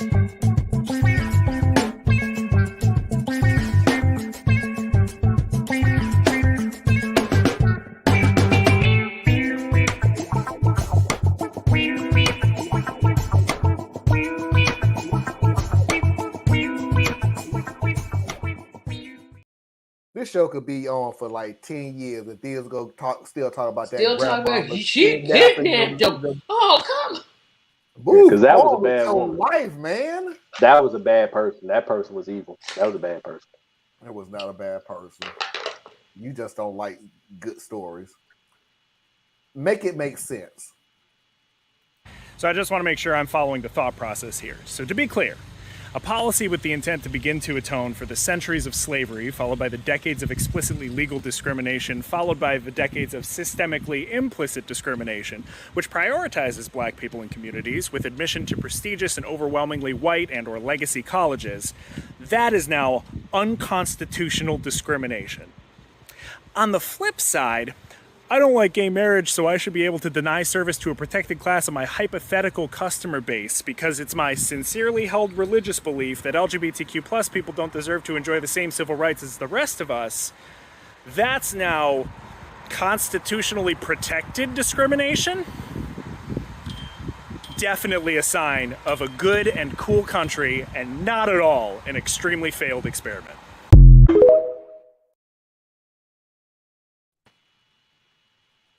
I'll do you one better. I agree with him. You know, we had a whole conversation on the nuances of the decision, right? So, but the part that I would say is goes with what this gentleman was just saying. They said that we don't need affirmative action because affirmative action prioritizes black people, because that's what it was about. It's about black people. That affirmative action prioritizes black people to the detriment of other people of color. Right? That's what they said. Why they want to get rid of it. And yet they didn't have a problem with keeping legacy admission. Now, to have legacy admissions to a lot of these elite schools, because it's really only going to affect your major Ivy League schools, because the rest of the schools, they do a good job of being diverse anyway. But, and religious schools, they got some issues, but whatever. Those are, you elect to go there. But Ivy League schools, to be legacy, you're overwhelmingly white and privileged. So you're saying that it's okay to discriminate on the basis of race so long as you do not use race when you're explaining how you're discriminating.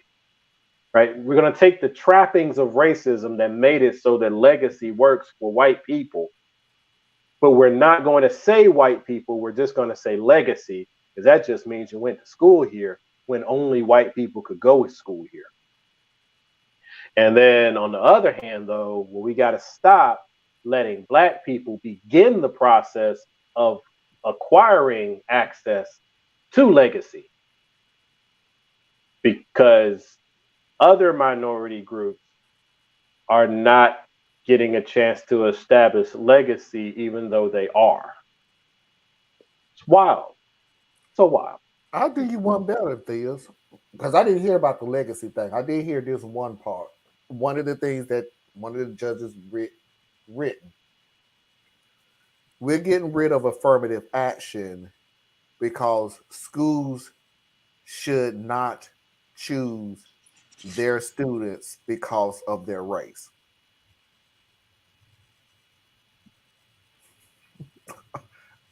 You knew that shit didn't make sense when you wrote it. It wasn't going to make sense when you read it. And you know it wasn't going to make sense when you read it out loud to everybody. That was the point. That was the point of it. It's the same logic they use for getting rid of pre-clearance. Is schools shouldn't choose their students over because of their race. You're absolutely right. They shouldn't, but they do. They did. And now you just gave them a pathway to do it again. Oh shoot, I got it's one the exact same logic. It's the same logic they use for pre-clearance. That's why they got rid of pre-clearance in the Voting Rights Act. Right? We're post-racism. Yes, racism still exists, but not like it did. No one's going to do that anymore. So we don't need to have this extra step for the states because of their history of disenfranchisement. And the moment they took that protection out, the Old South, same states, started passing the laws, right? But go ahead, Tracy. I'm sorry. I'll tell you one better. This whole thing could have been avoided if we had stacked the courts with more liberal justices. That's not necessarily true. Hey, I said we're more liberal. Hey, Anna. Yeah. Anna, yeah. I got a surprise for you. Mm-hmm. Hey, baby.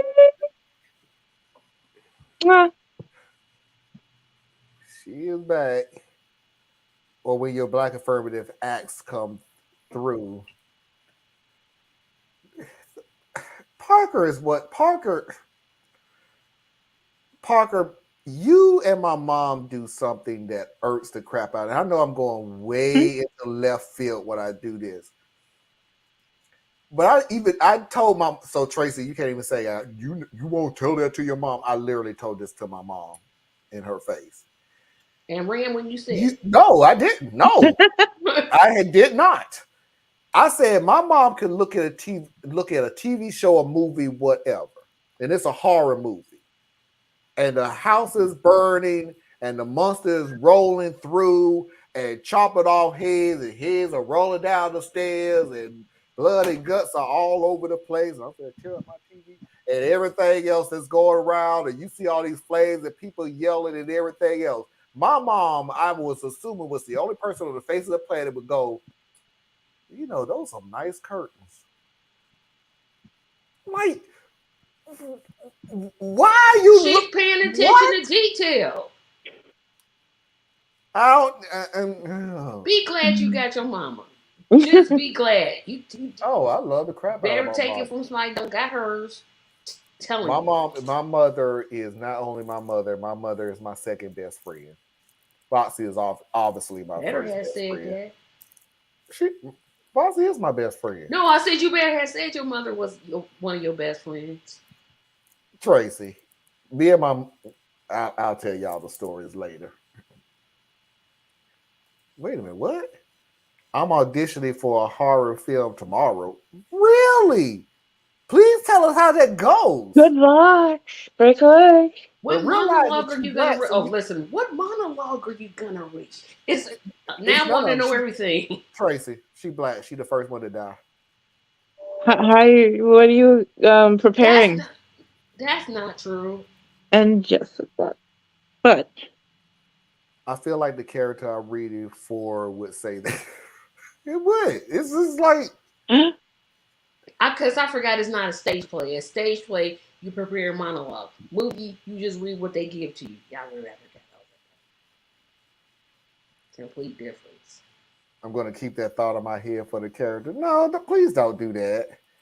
Please just don't tell after they acting process. You're not gonna die.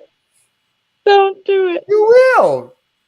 How do you know that you haven't even read the script? Right, like maybe. Like you have no idea what's wrong. You gonna die. You gonna die. Behind everything. She gonna die. Ooh, build your whole villain arc. You have to a little boy stole your balloon. Yup.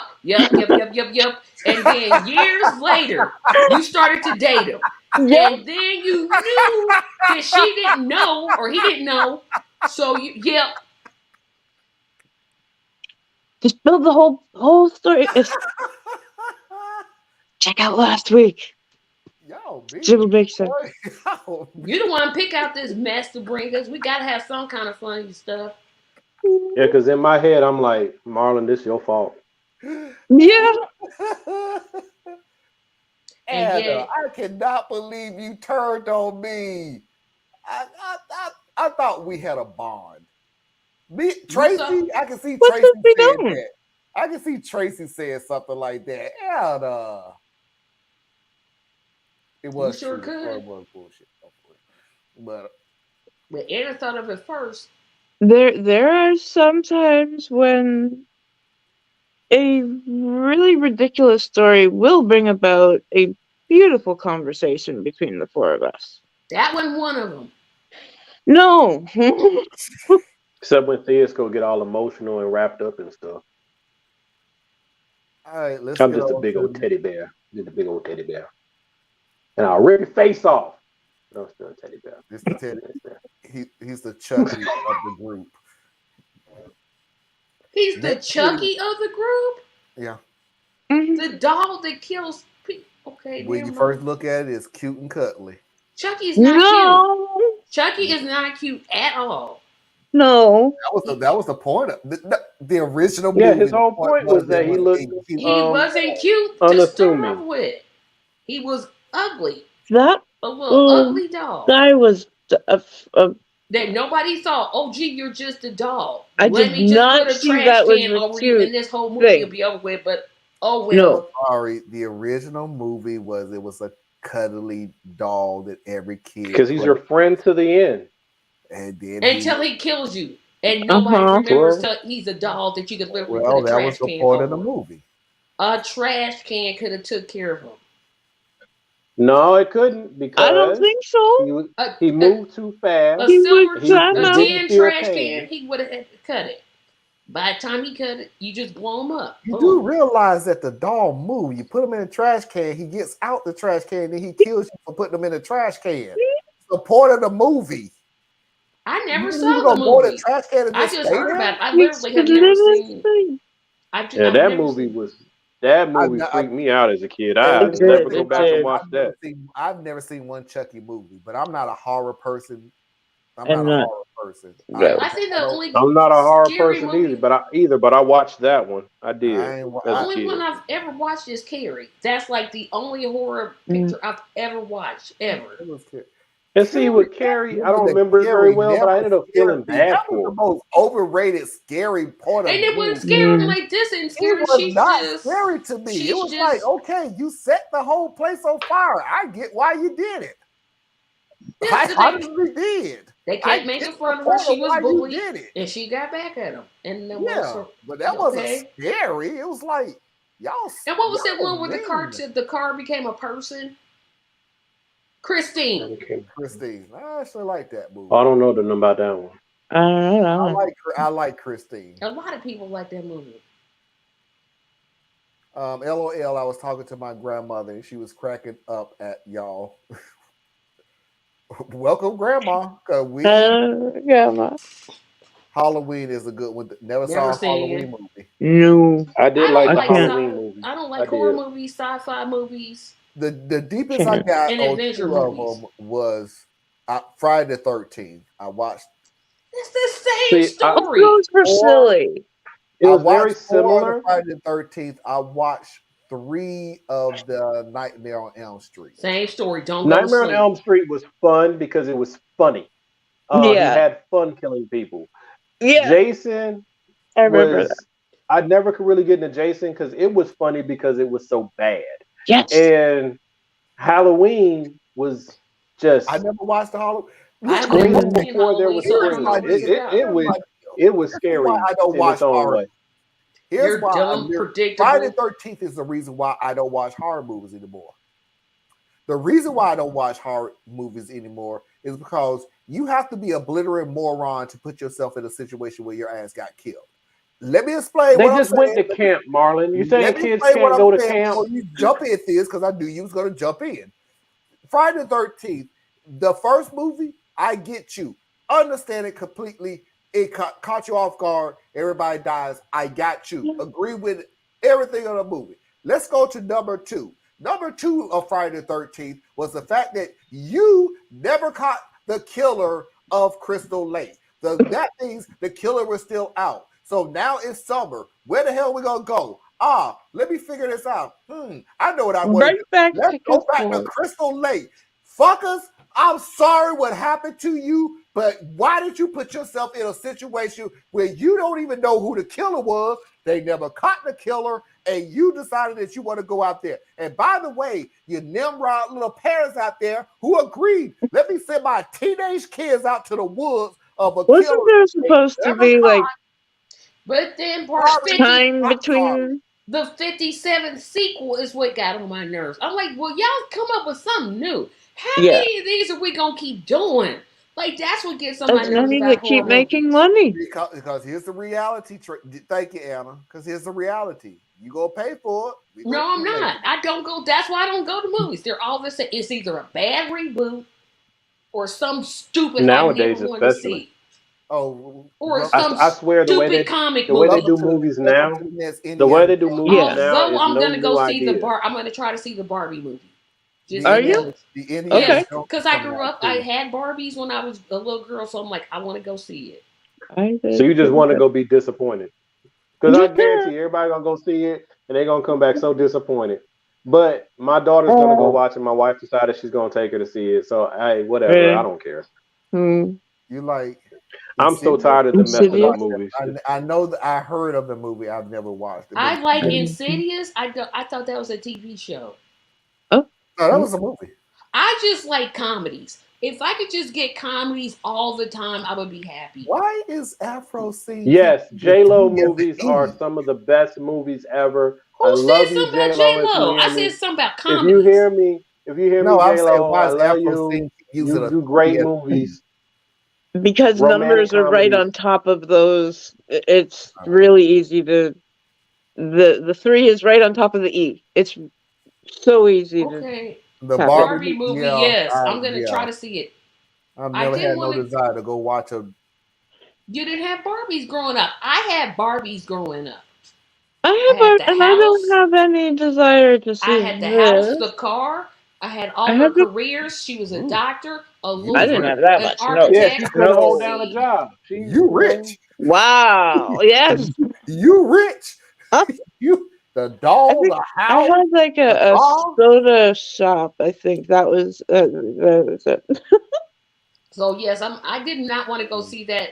Anything Disney makes into live action, I'm like, just leave it a cartoon. Just leave it a cartoon.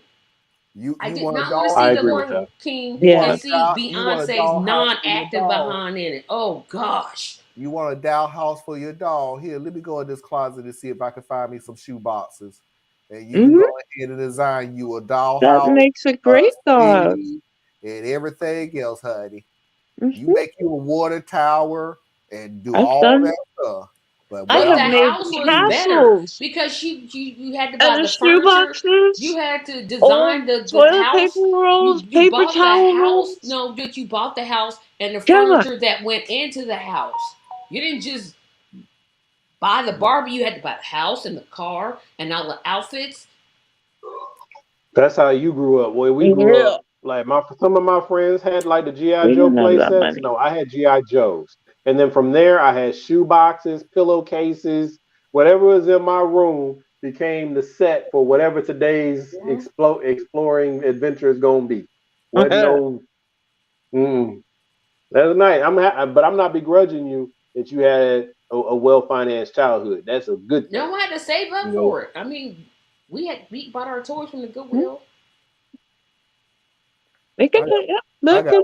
I got one super friend, and they saved them ants outside for like years. And was it speak Tracy's favorite super friend? And who was that again? Take Anybody? on form of water. not Aquaman. The Don't Take you? Wonder on Twins form was your of favorite ice. characters? No, Aquaman was on my top 10. Remember when I did that top 10 list of useless I superheroes? was there. I don't remember. You was there. Yeah, No, Fierce was there. You were not there. I was in the comments. Yeah, you was in the comments, but you weren't I there. was in the comments because I had to help you out because you were just saying stuff, and I'm like, oh my god, Tracy, This, no. folks, is where we get to the point where we really don't have much to talk about, so we talk Mm, about a whole lot Whole of lot of other random Yeah, let's stuff. stuff. go ahead and get to the last video of the night. Yes, so we can go to yeah. And sleep. yeah, whatever, Tracy. Neighbor, oh neighbor. I wonder if Tracy ever look at her neighbor and go, "Neighbor, say good morning," and Tracy look at him and go, Yeah, yawn.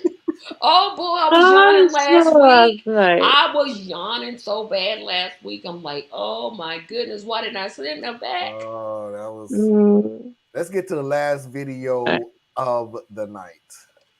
If your husband is a good guy, but you're ready for divorce, you're not a bad person. So don't let guilt get the best of you. I couldn't think of a better example of how weak-minded women have become nowadays. First of all, ma'am, with your following, this is the worst advice you could ever give women. Do us all a favor and get off TikTok. Modern women need to stop treating love like it's an emotion and not an action. Here's my advice to young women. There is a thing called a honeymoon phase. It is proven. This is why when you look for men, there are other attributes to look at other than, oh, we're twin flames and I love him because I feel like I do. Pick a good man with high moral standards, who's family oriented, who's a provider. At the end of the day, love is a choice. Happiness is a choice. I don't love my husband because I have to, because we took vows and we're married. I love my husband because I choose to, even when he drives me bonkers. This weak-mindedness is exactly what breaks up families, which puts kids in single-parent homes at every statistical disadvantage in America. You want to be a bad babe? You be a loyal one to the end, a ride or die. And I'm not talking about exceptional reasons like real abuse. When you have a kid in the picture, you cannot be weak-minded. Your happiness does not trump your child's happiness. If you chose to bring a child into the world, you are responsible for them now. Choose better from the beginning. Choose to do better now.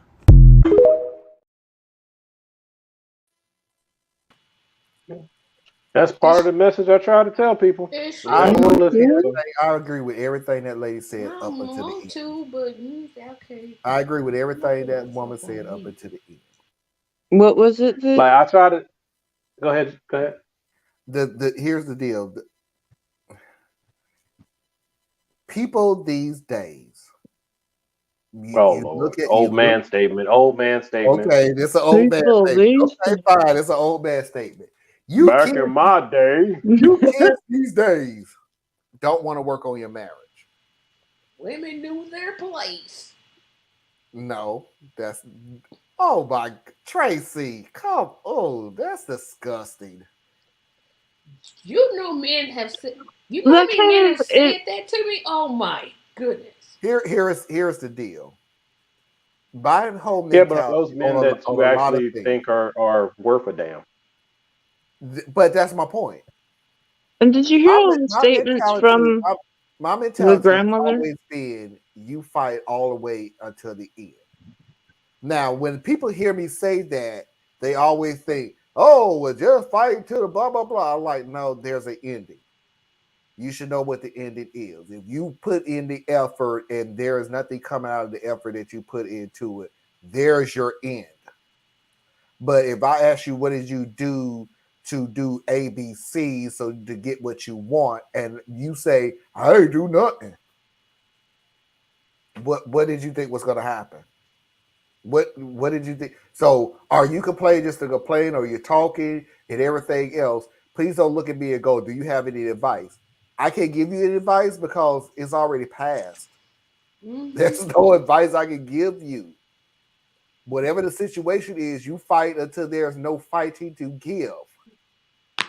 But you can't come after you gave up in the middle of the fight and then turn around and go, I did everything that I could. Well, okay, cool. What did you do? Nothing. You know what I think is really nothing. That's all he could have ever did. Oh, that's all he could do was nothing. So if that's the case, I'm going to be the person that's going to sit across the table from you and just nod my head, because all you want me to do is listen to you. I don't have any advice for you. So please don't end this whole conversation off with what do you think? I don't.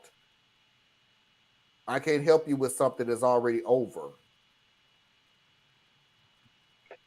You know, we just watched in real time.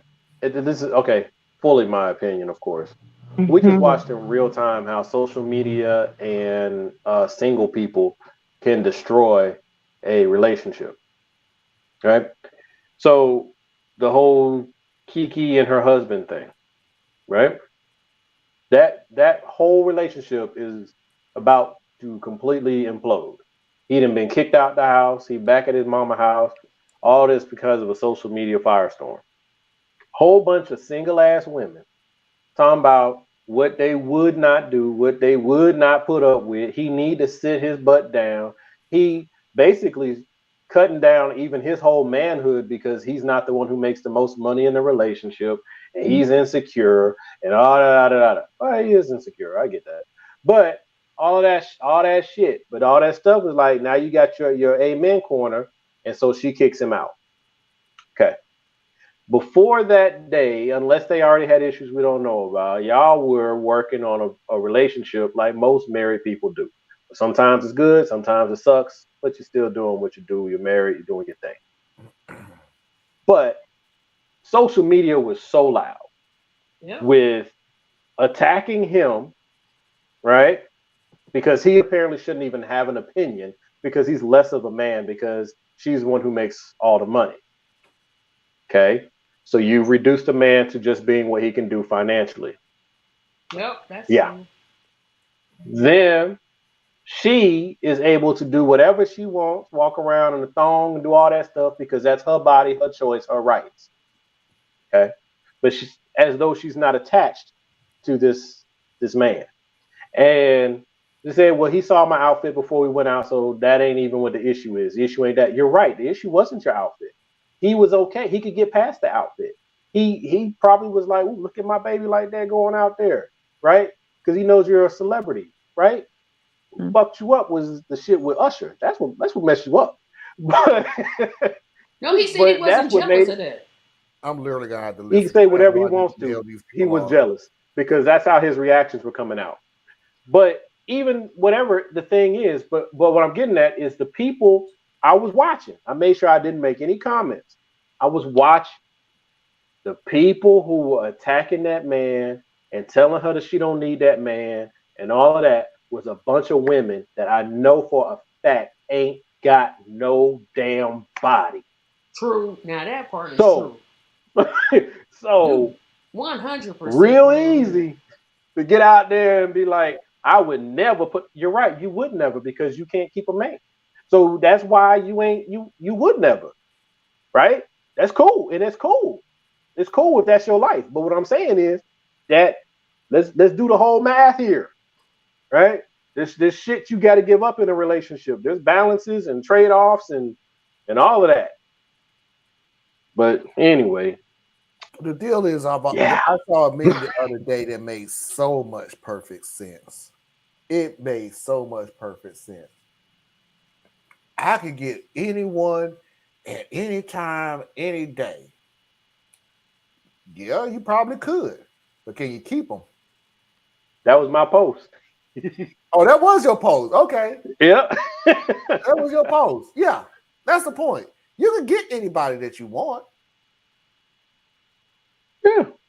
But can you keep them? If you treat the opposite sex or whatever you're into, your same sex, whatever, you treat your partner like you treat your partner or your dating prospects, because partner is a level of commitment, so it doesn't always apply. You treat your dating prospects like shoes, where you can just, as long as I can afford it, I can go get it. You gonna be forever buying some new shoes. That's what you gonna do. It's like when I look at dudes who get so frustrated with their old lady, like this lady said in the video. Eventually, relationships get out the honeymoon phase. They sure do. And you got to get into the work phase. Mhm. Now, if you're not built for the work, then you are always going to be starting over. Yep. If you measure your relationships in weeks and months, you need to pause and figure it out. Is this what you want? Because if it is, fine. Keep date. Live your best life. Do your thing. But if you are also saying that you can't find the right man or the right woman, or women these days or men these days, or all men are this or all women are that, if you find yourself in that circle and you're still dating, the problem is you. Guarantee you. The problem is you. Because there's something about it's either your selection criteria or it's your unwillingness to adapt. And you're running around trying to find that person that just fits you like a Lego block. And that's not how people are. People shift. That's actually some of the magic of this whole marriage, long-term relationship thing. It's like you're morphing, she's morphing, but you're doing within reason, within a particular range, because you found someone that fits you. So even when she's changing, she's not changing too far. When you're changing, you're not changing too far. But the fact is, you are both changing. If you are the exact same way you were 20 years ago, somebody ain't telling the truth. And let me answer this question for you. Why men always talk about women can't keep a man?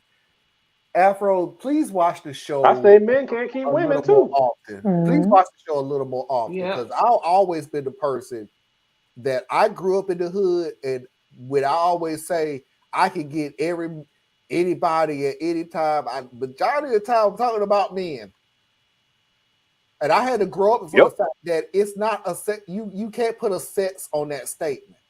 You just can't, because everybody keeps saying that same bull crap for the longest time. And okay. We talk from our perspective. Yep. So of course, if you're a man, you're gonna say, yeah, I can get anybody that I want to. I can get anybody that I want to. I can get anybody that I want to. If you're going into and for a certain amount of time and you're still getting people, you're still saying that, you're still using that as a bragging medal. You It's you. I don't give a Yeah. damn I mean, what but sex you hey, are. If you're it using is a it as a bragging medal, medal. if you're using it as a medal to assume that you are on the top of the world because you got somebody else, at a certain point in your life, I am going to look at you and go, what Thea said. You can get them. Why you can't keep them? I'm So too I'm sorry, awesome for Empress. 'em. I was just trying to explain to you, it isn't a sex thing. Men have said it. Women have said it. Gays have said Now, it. thing Straight though, have said it. Blacks have said here's it. the thing Whites though. have said it. You're right. This is not This is not localized to any one particular group. Now, who vocalizes it? It Dude, is vocalized far more by women than what I hear from men. But that's I'm just the a matter complete of opposite. I am the complete social opposite for conditioning. me. Hear me out, Marlon. Marlon, All hear right. me out. The reason why I'm saying it that way is because dudes will say stuff like, all these women ain't nothing, they gold diggers, they this, that, and the third, right? They'll come at it from that angle, right? But what I've actually, because I just watch social media just to hear how people talk, right? So, but the ladies come at it from a different angle more often than not. They're more talking about he's not ready to settle down, he can't focus, he's a cheater, right? It's the things of he won't attach to me and sit still.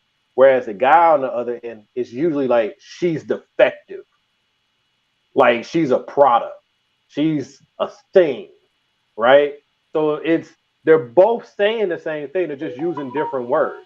At the end of the day, neither of them are in a position or in a headspace to say, how do I get out of my own way? What is it that I actually need or want? And then become Yeah. receptive to that thing. Instead, they want to make everyone fit. Like, Everybody I don't can't know how fit. else to say it. Everybody ain't for everybody, Sure not. right? They're Right. not. Right. And what I'm saying is I got it from a different phrase. I mean, a different term. And like I said, because me and Theas grew up differently. I always heard that term more from guys. And I heard it more from guys because it was a conquering quest. How many women can you conquer? How many women can you have at the same time? I mean, I can go real deep to tell you that there are guys who had number ones and number twos and number threes and the category that they was in.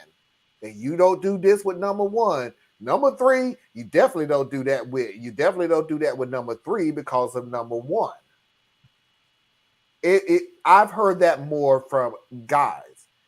Recently, yeah, I agree with you. I've heard it more from women, but for me, that's more because of social internet, and I'm hearing that more from it. But where I grew up, I heard it more from guys because it was always a conquest for them to conquer all women. So Yeah, I remember those guys too. that was the deal that I was saying was, yeah, it's very hard. It's very easy for you to get a woman, but you never keep them because you treat them like crap. And then when you get the Yeah. one woman that you really want to deal with for a long period of time, you're She don't sort of want you. always stuck in that attitude crap thing. So it's kind of harder for you. But instead of you facing the fact that maybe you need to change something in your perspective to try to keep her, nope, it's women. It's all Yeah. women. We And got then a lot of it billions of also people goes on this planet, and in for the life some stages. reason, you figure you can lump one sex into one category because you can't keep no damn body. True. Right. And a lot of it goes in the life stages, right? So like I used to tell people, all for the vast majority of my life. No, first of all, let me preface this. I've been married pretty much my whole adult life. Very, very short period of time of being single. But I had my dog phases and I had my good phases. My life was overwhelmingly good phases. But there were periods where I was in my dog phase. So you can't take me in my dog phase and put me with a girl who's in her commitment phase. It just didn't work. It doesn't work, right? So two people who are in their playing phase, let them play. Where you have a problem is when one of them is not in the playing phase, and the person who is in their dog phase seeks out the person who's not in the playing phase. That's where I don't like when women do it or men do it, because you're ruining that person for something else, right? Because you're jading their view. Like you're literally just messing over people, and I don't like that. No matter what age group you're in, I don't like that. But for people our age, that I've noticed, the big thing is people are just unrealistic. Yeah. You know, Yep, sure are. They so unrealistic. The woman is saying that the man got to be figured out and have all his money together, but not understanding. And you don't have to understand. You don't have to accept this. It might not be right for your life. But I happen to hold to an opinion that most men of quality, they don't really hit their stride. They don't actually become their best version until they are partnered with that person who helps bring it out of them. When they see that person that when I think of you, all I want to do is take care of you. When they have that person that I'll work extra hours, I'll take jobs I don't want to do, I'll put up with your weird attitudes. Yep. Right? That person is not a dollar sign. Mm. And if your criteria is the dollar sign first, you may never get to that person. I'm not saying go out there and find your first broke dude. I'm saying figure out what your criteria is and actually look for that thing. And then for guys, I don't know. Sorry, fellas, I hate to say this, but these dudes who are back in circulation between the ages of 40 and 50, 9 times out of 10, they ain't shit. I'm sorry, because for women, sorry, not sorry. For women, it's like sorry, but not sorry, because I got something to say. But go ahead, Theo. Yeah, because women like coming off of their first marriage, you got to get no matter who it is, coming off their first marriage, that's usually in that 35 to 50. That's that window where they're coming out and they're freshly divorced and they're back in the world. People who are fresh back in the world usually ain't about shit because they got to work through some stuff, right? So I'm sorry, ladies. You got the first sorry, boat. Not sorry. I'm like, you got the first boat where the best dudes, and this is a generalization, hyper generalization. Dudes are at their best between like age 22 and 28 as far as getting married, because the guys who want to get married in that window, they actually want to get married, right? Then if they didn't, they're probably still in their having fun phase into their 30s. Then they go through their marriages, whatever the ages they come out, then they're gonna go back and they're gonna capture the youth that they didn't get to have, male or female. They gotta sort some shit out. You gotta wait till round 2. Sorry. Anyway, I don't even know what the hell I'm talking about. Go ahead, Mom. Afro saying this is what caused what Diaz was saying. It popped in my head. Mm-hmm. Don't walk into a Lamborghini shop looking for Honda prices. I cannot stand when people say they complete me. Oh, that's so stalkerish. Sweetie or dude, whoever you are, if somebody has to come in their life to complete you, this ain't gonna work. Well, I get the sentiment. I get it, but it's wrong. Yeah. It still sounds creepy. It's wrong. I'm 50% and he's my 50%. So together we're 100%. No, I need you to be at 100% because I'm at 100%, and we need to be at 100%. We are 50% of a relationship. We are 100% a person. Yeah, here's the deal. I need that whole 50-50 relationship thing to go away too. I need that to just fade away and never be used again. No, you're not. Sometimes you 60, 40, 80, 20. Yeah. 70, 30. But that's the deal, is too. because people don't understand that in my marriage, and I'm specifically speaking of my marriage. Marlon out here spitting advice out. Go ahead. You have to lift each other up, because there's gonna be a point in a marriage where somebody is not at 100%. Figure out why. Yeah, your job is to get them back at 100%. And my deal is to help everybody out, not because it just benefits them, it benefits you. Because there comes a time in your marriage that you're not going to be at 100%. Yeah, that's kind of what I tell people when they get to talking about, and I'm gonna go back to when you turn a dude into his money or you turn a woman into her looks. It's not a good move. It just isn't. And I know it sounds good in the streets where everybody's always talking about looks and money, right? The woman is about you want an Instagram looking chick, but then you want to complain that she all about money. Yeah, she about money. She it costs to support that level of upkeep. Mm-hmm. Shit ain't free. So yeah, she might want some money out you, dude. Let's be real. It ain't about her being a prostitute. It's about, this is the weight class you chose to go play in. Mm-hmm. Recognize there's different cost of admission for different exposure. But anyway, when you reduce somebody to their paycheck or to their looks, you miss out on a lot. Like Marlon was saying, like, there have been times in my marriage, we've been married for 16 years. So there have been times in my marriage where, like, I got laid off. My money was gone. And so I was the breadwinner. She doubled down and found a way to help stretch the money until I got another job. Same thing with her, where she's lost her job before. And yo, we about even as far as what we bring in to the household overall. I mean, there's been waves where like she's up or I'm up or whatever, but overall it's about the same. So if you are only concerned about what financially someone can bring, how do you weather that storm?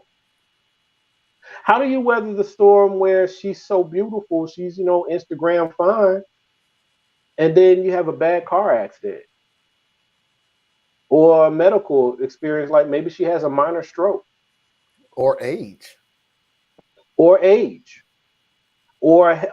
really strenuous childbearing experience when her whole body ends up changing? How do you function then? If everything came down to what she looked like to you, like that was your biggest draw to her. So it's like people really gotta take in the whole thing. Like, you are making a 20, 30, 50-year commitment. You need to find the personality you want to work with. Stop trying to go out here and he got to make 6 figures. Okay. Mm-hmm. But that what bothers me so much. Which I don't care. I mean, it's fine if you want a 6-figure dude. Just make sure you write for why you want it. And funny thing about it is, here's the funny thing. My cousin's friend called me a gold digger for saying that I would be moving into the house my husband buys, or we will buy together. I said, sir, I already own my own house. Here's what I was saying about what Thea just said. You want what you want. Sure do. I can't stop you from that. I just really can't. All I want to do is just add this tidbit of information. Just small information. Want what you want because that's where you are. And you want to continue at that level. Not want what you want because you figure somebody else is going to get you to that level. You want somebody that makes 6 figures? Cool. Can't stop you. That's your decision. What you making? That's all I ask. You want somebody that looks good, looks strong, looks fit, in good shape and everything else? Cool. Can't stop you from that. Are you? What gets me is this one. All right, this is funny. It's funny to me. Funny to me. You want to do, you want a high dollar earner. So when you say six figures, you don't mean he just barely crossed over 100,000. You talking about he making 200 No, plus, it got to right? be He's in way over 100. the Yeah. upper tier of middle classdom, like heading into wealth, right? That's what you want. Cool. Nothing wrong with that. Don't let nobody tell you there's anything wrong with that. Even if you yourself ain't got but 15 cents, if that's what you want, go for it. But here's the part that I always find so hilarious. He's always at work. He's always about business. He's never around. He's this. There's stuff that comes with this thing that you said you wanted. You had a superficial desire, but there's real things that have to support that, right? She's always at the gym. She don't do nothing but eat bird food all the time. Every time we go somewhere, guys are looking at her like I'm not even there. You wanted that superficial look. She has work to do to maintain that look. Right. Plus, she might like the attention because it helps encourage her with what she's doing for herself. Ooh, So, like, stop people this, be confusing me. Stop what right there. You need to question yourself. Why does she like outside opinions? Because you ain't giving her none? No, because she wants. You're not. She likes the fact that she works out.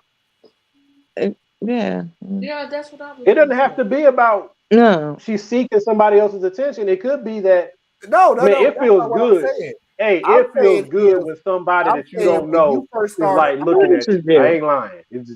Sure. When you starting off, you know what? It gets on my nerves, though, is I have a brain. A brain. Well, it doesn't happen to me often enough for it to worn off on me like that, so I'm excited. Hey, Tracy, to be honest with you, staring at me. Tracy, I can be honest with you, and this is me personally. Lord, if I can't hold a conversation with you, we're not compatible at all. Oh, I'm yeah, sorry. you got I to can't go. do it. I don't care what you look like. I really can't.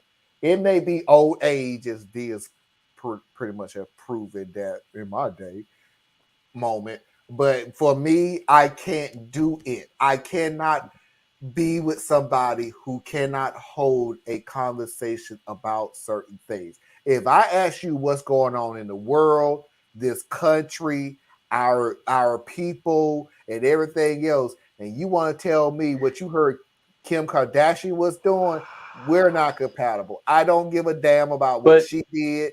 I just don't. That's why I said that's you now, you telling me the story about whoever. I don't know them damn people, nor do I care. I just don't.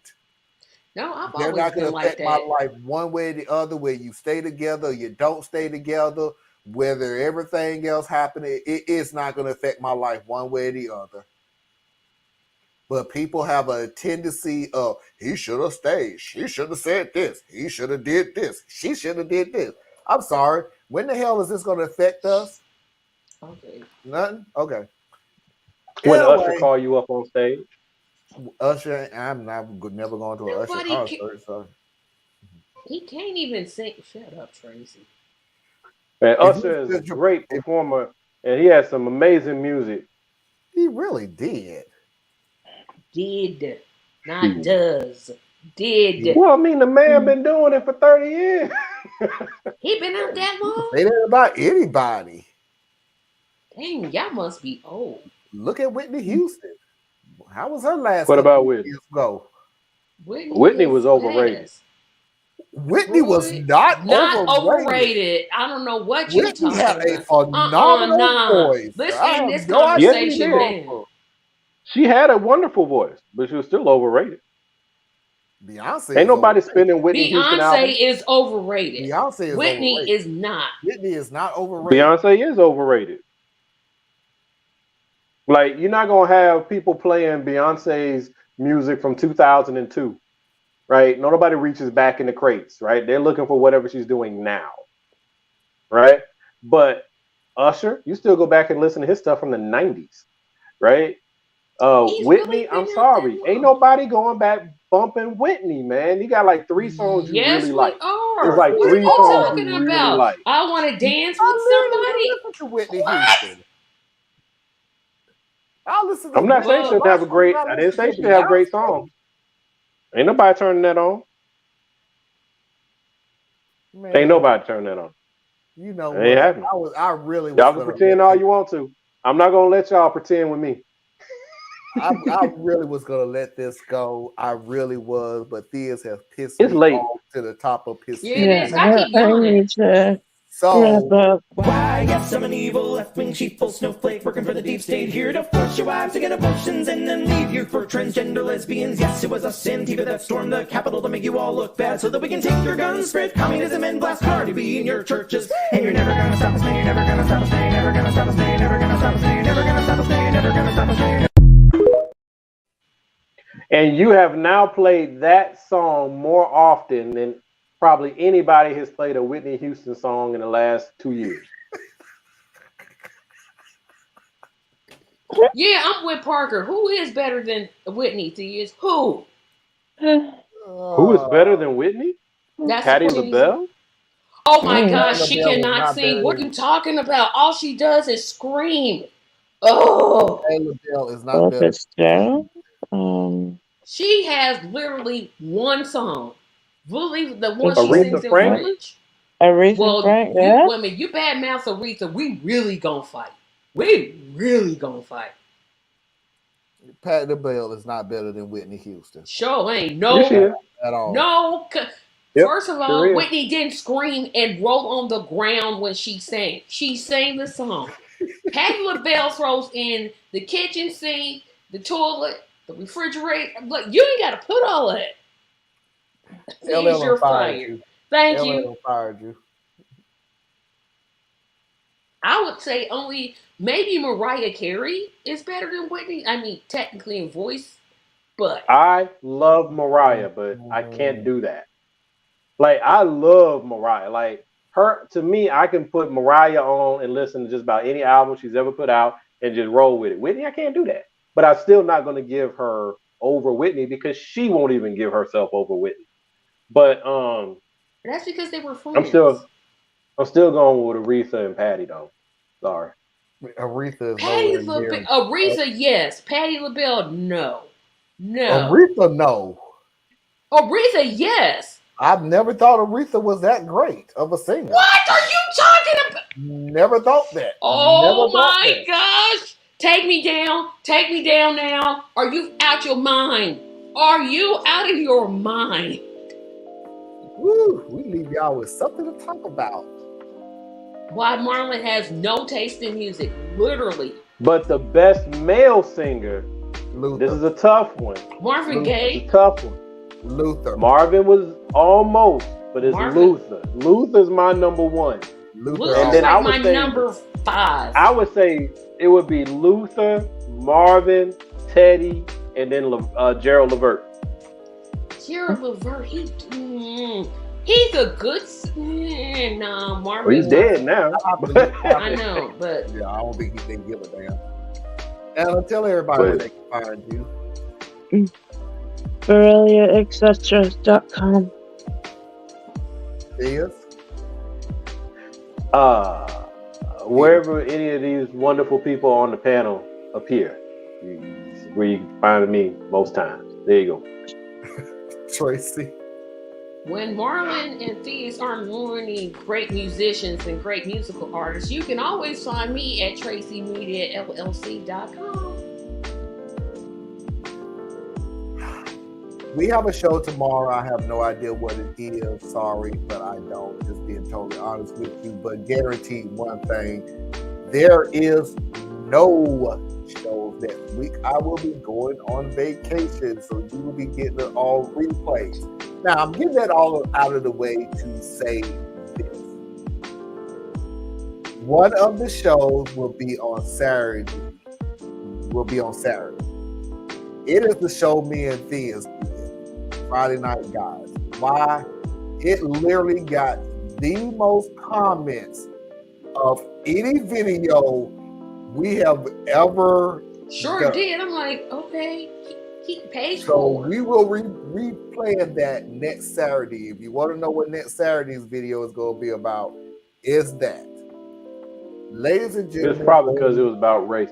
It wasn't even all about race, man. it And really people just was, latched onto that. we hurt a lot of people's feelings. So, ladies and gentlemen, boys and girls, children of all ages, non-conforming individuals, and of course, I'm assuming you're LGBTQ until you.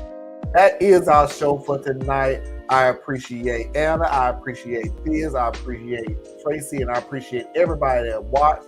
And until next time, we will see you when we see you. Peace. Best song all about them all. Oh no, don't. That's the one. No. That's the one.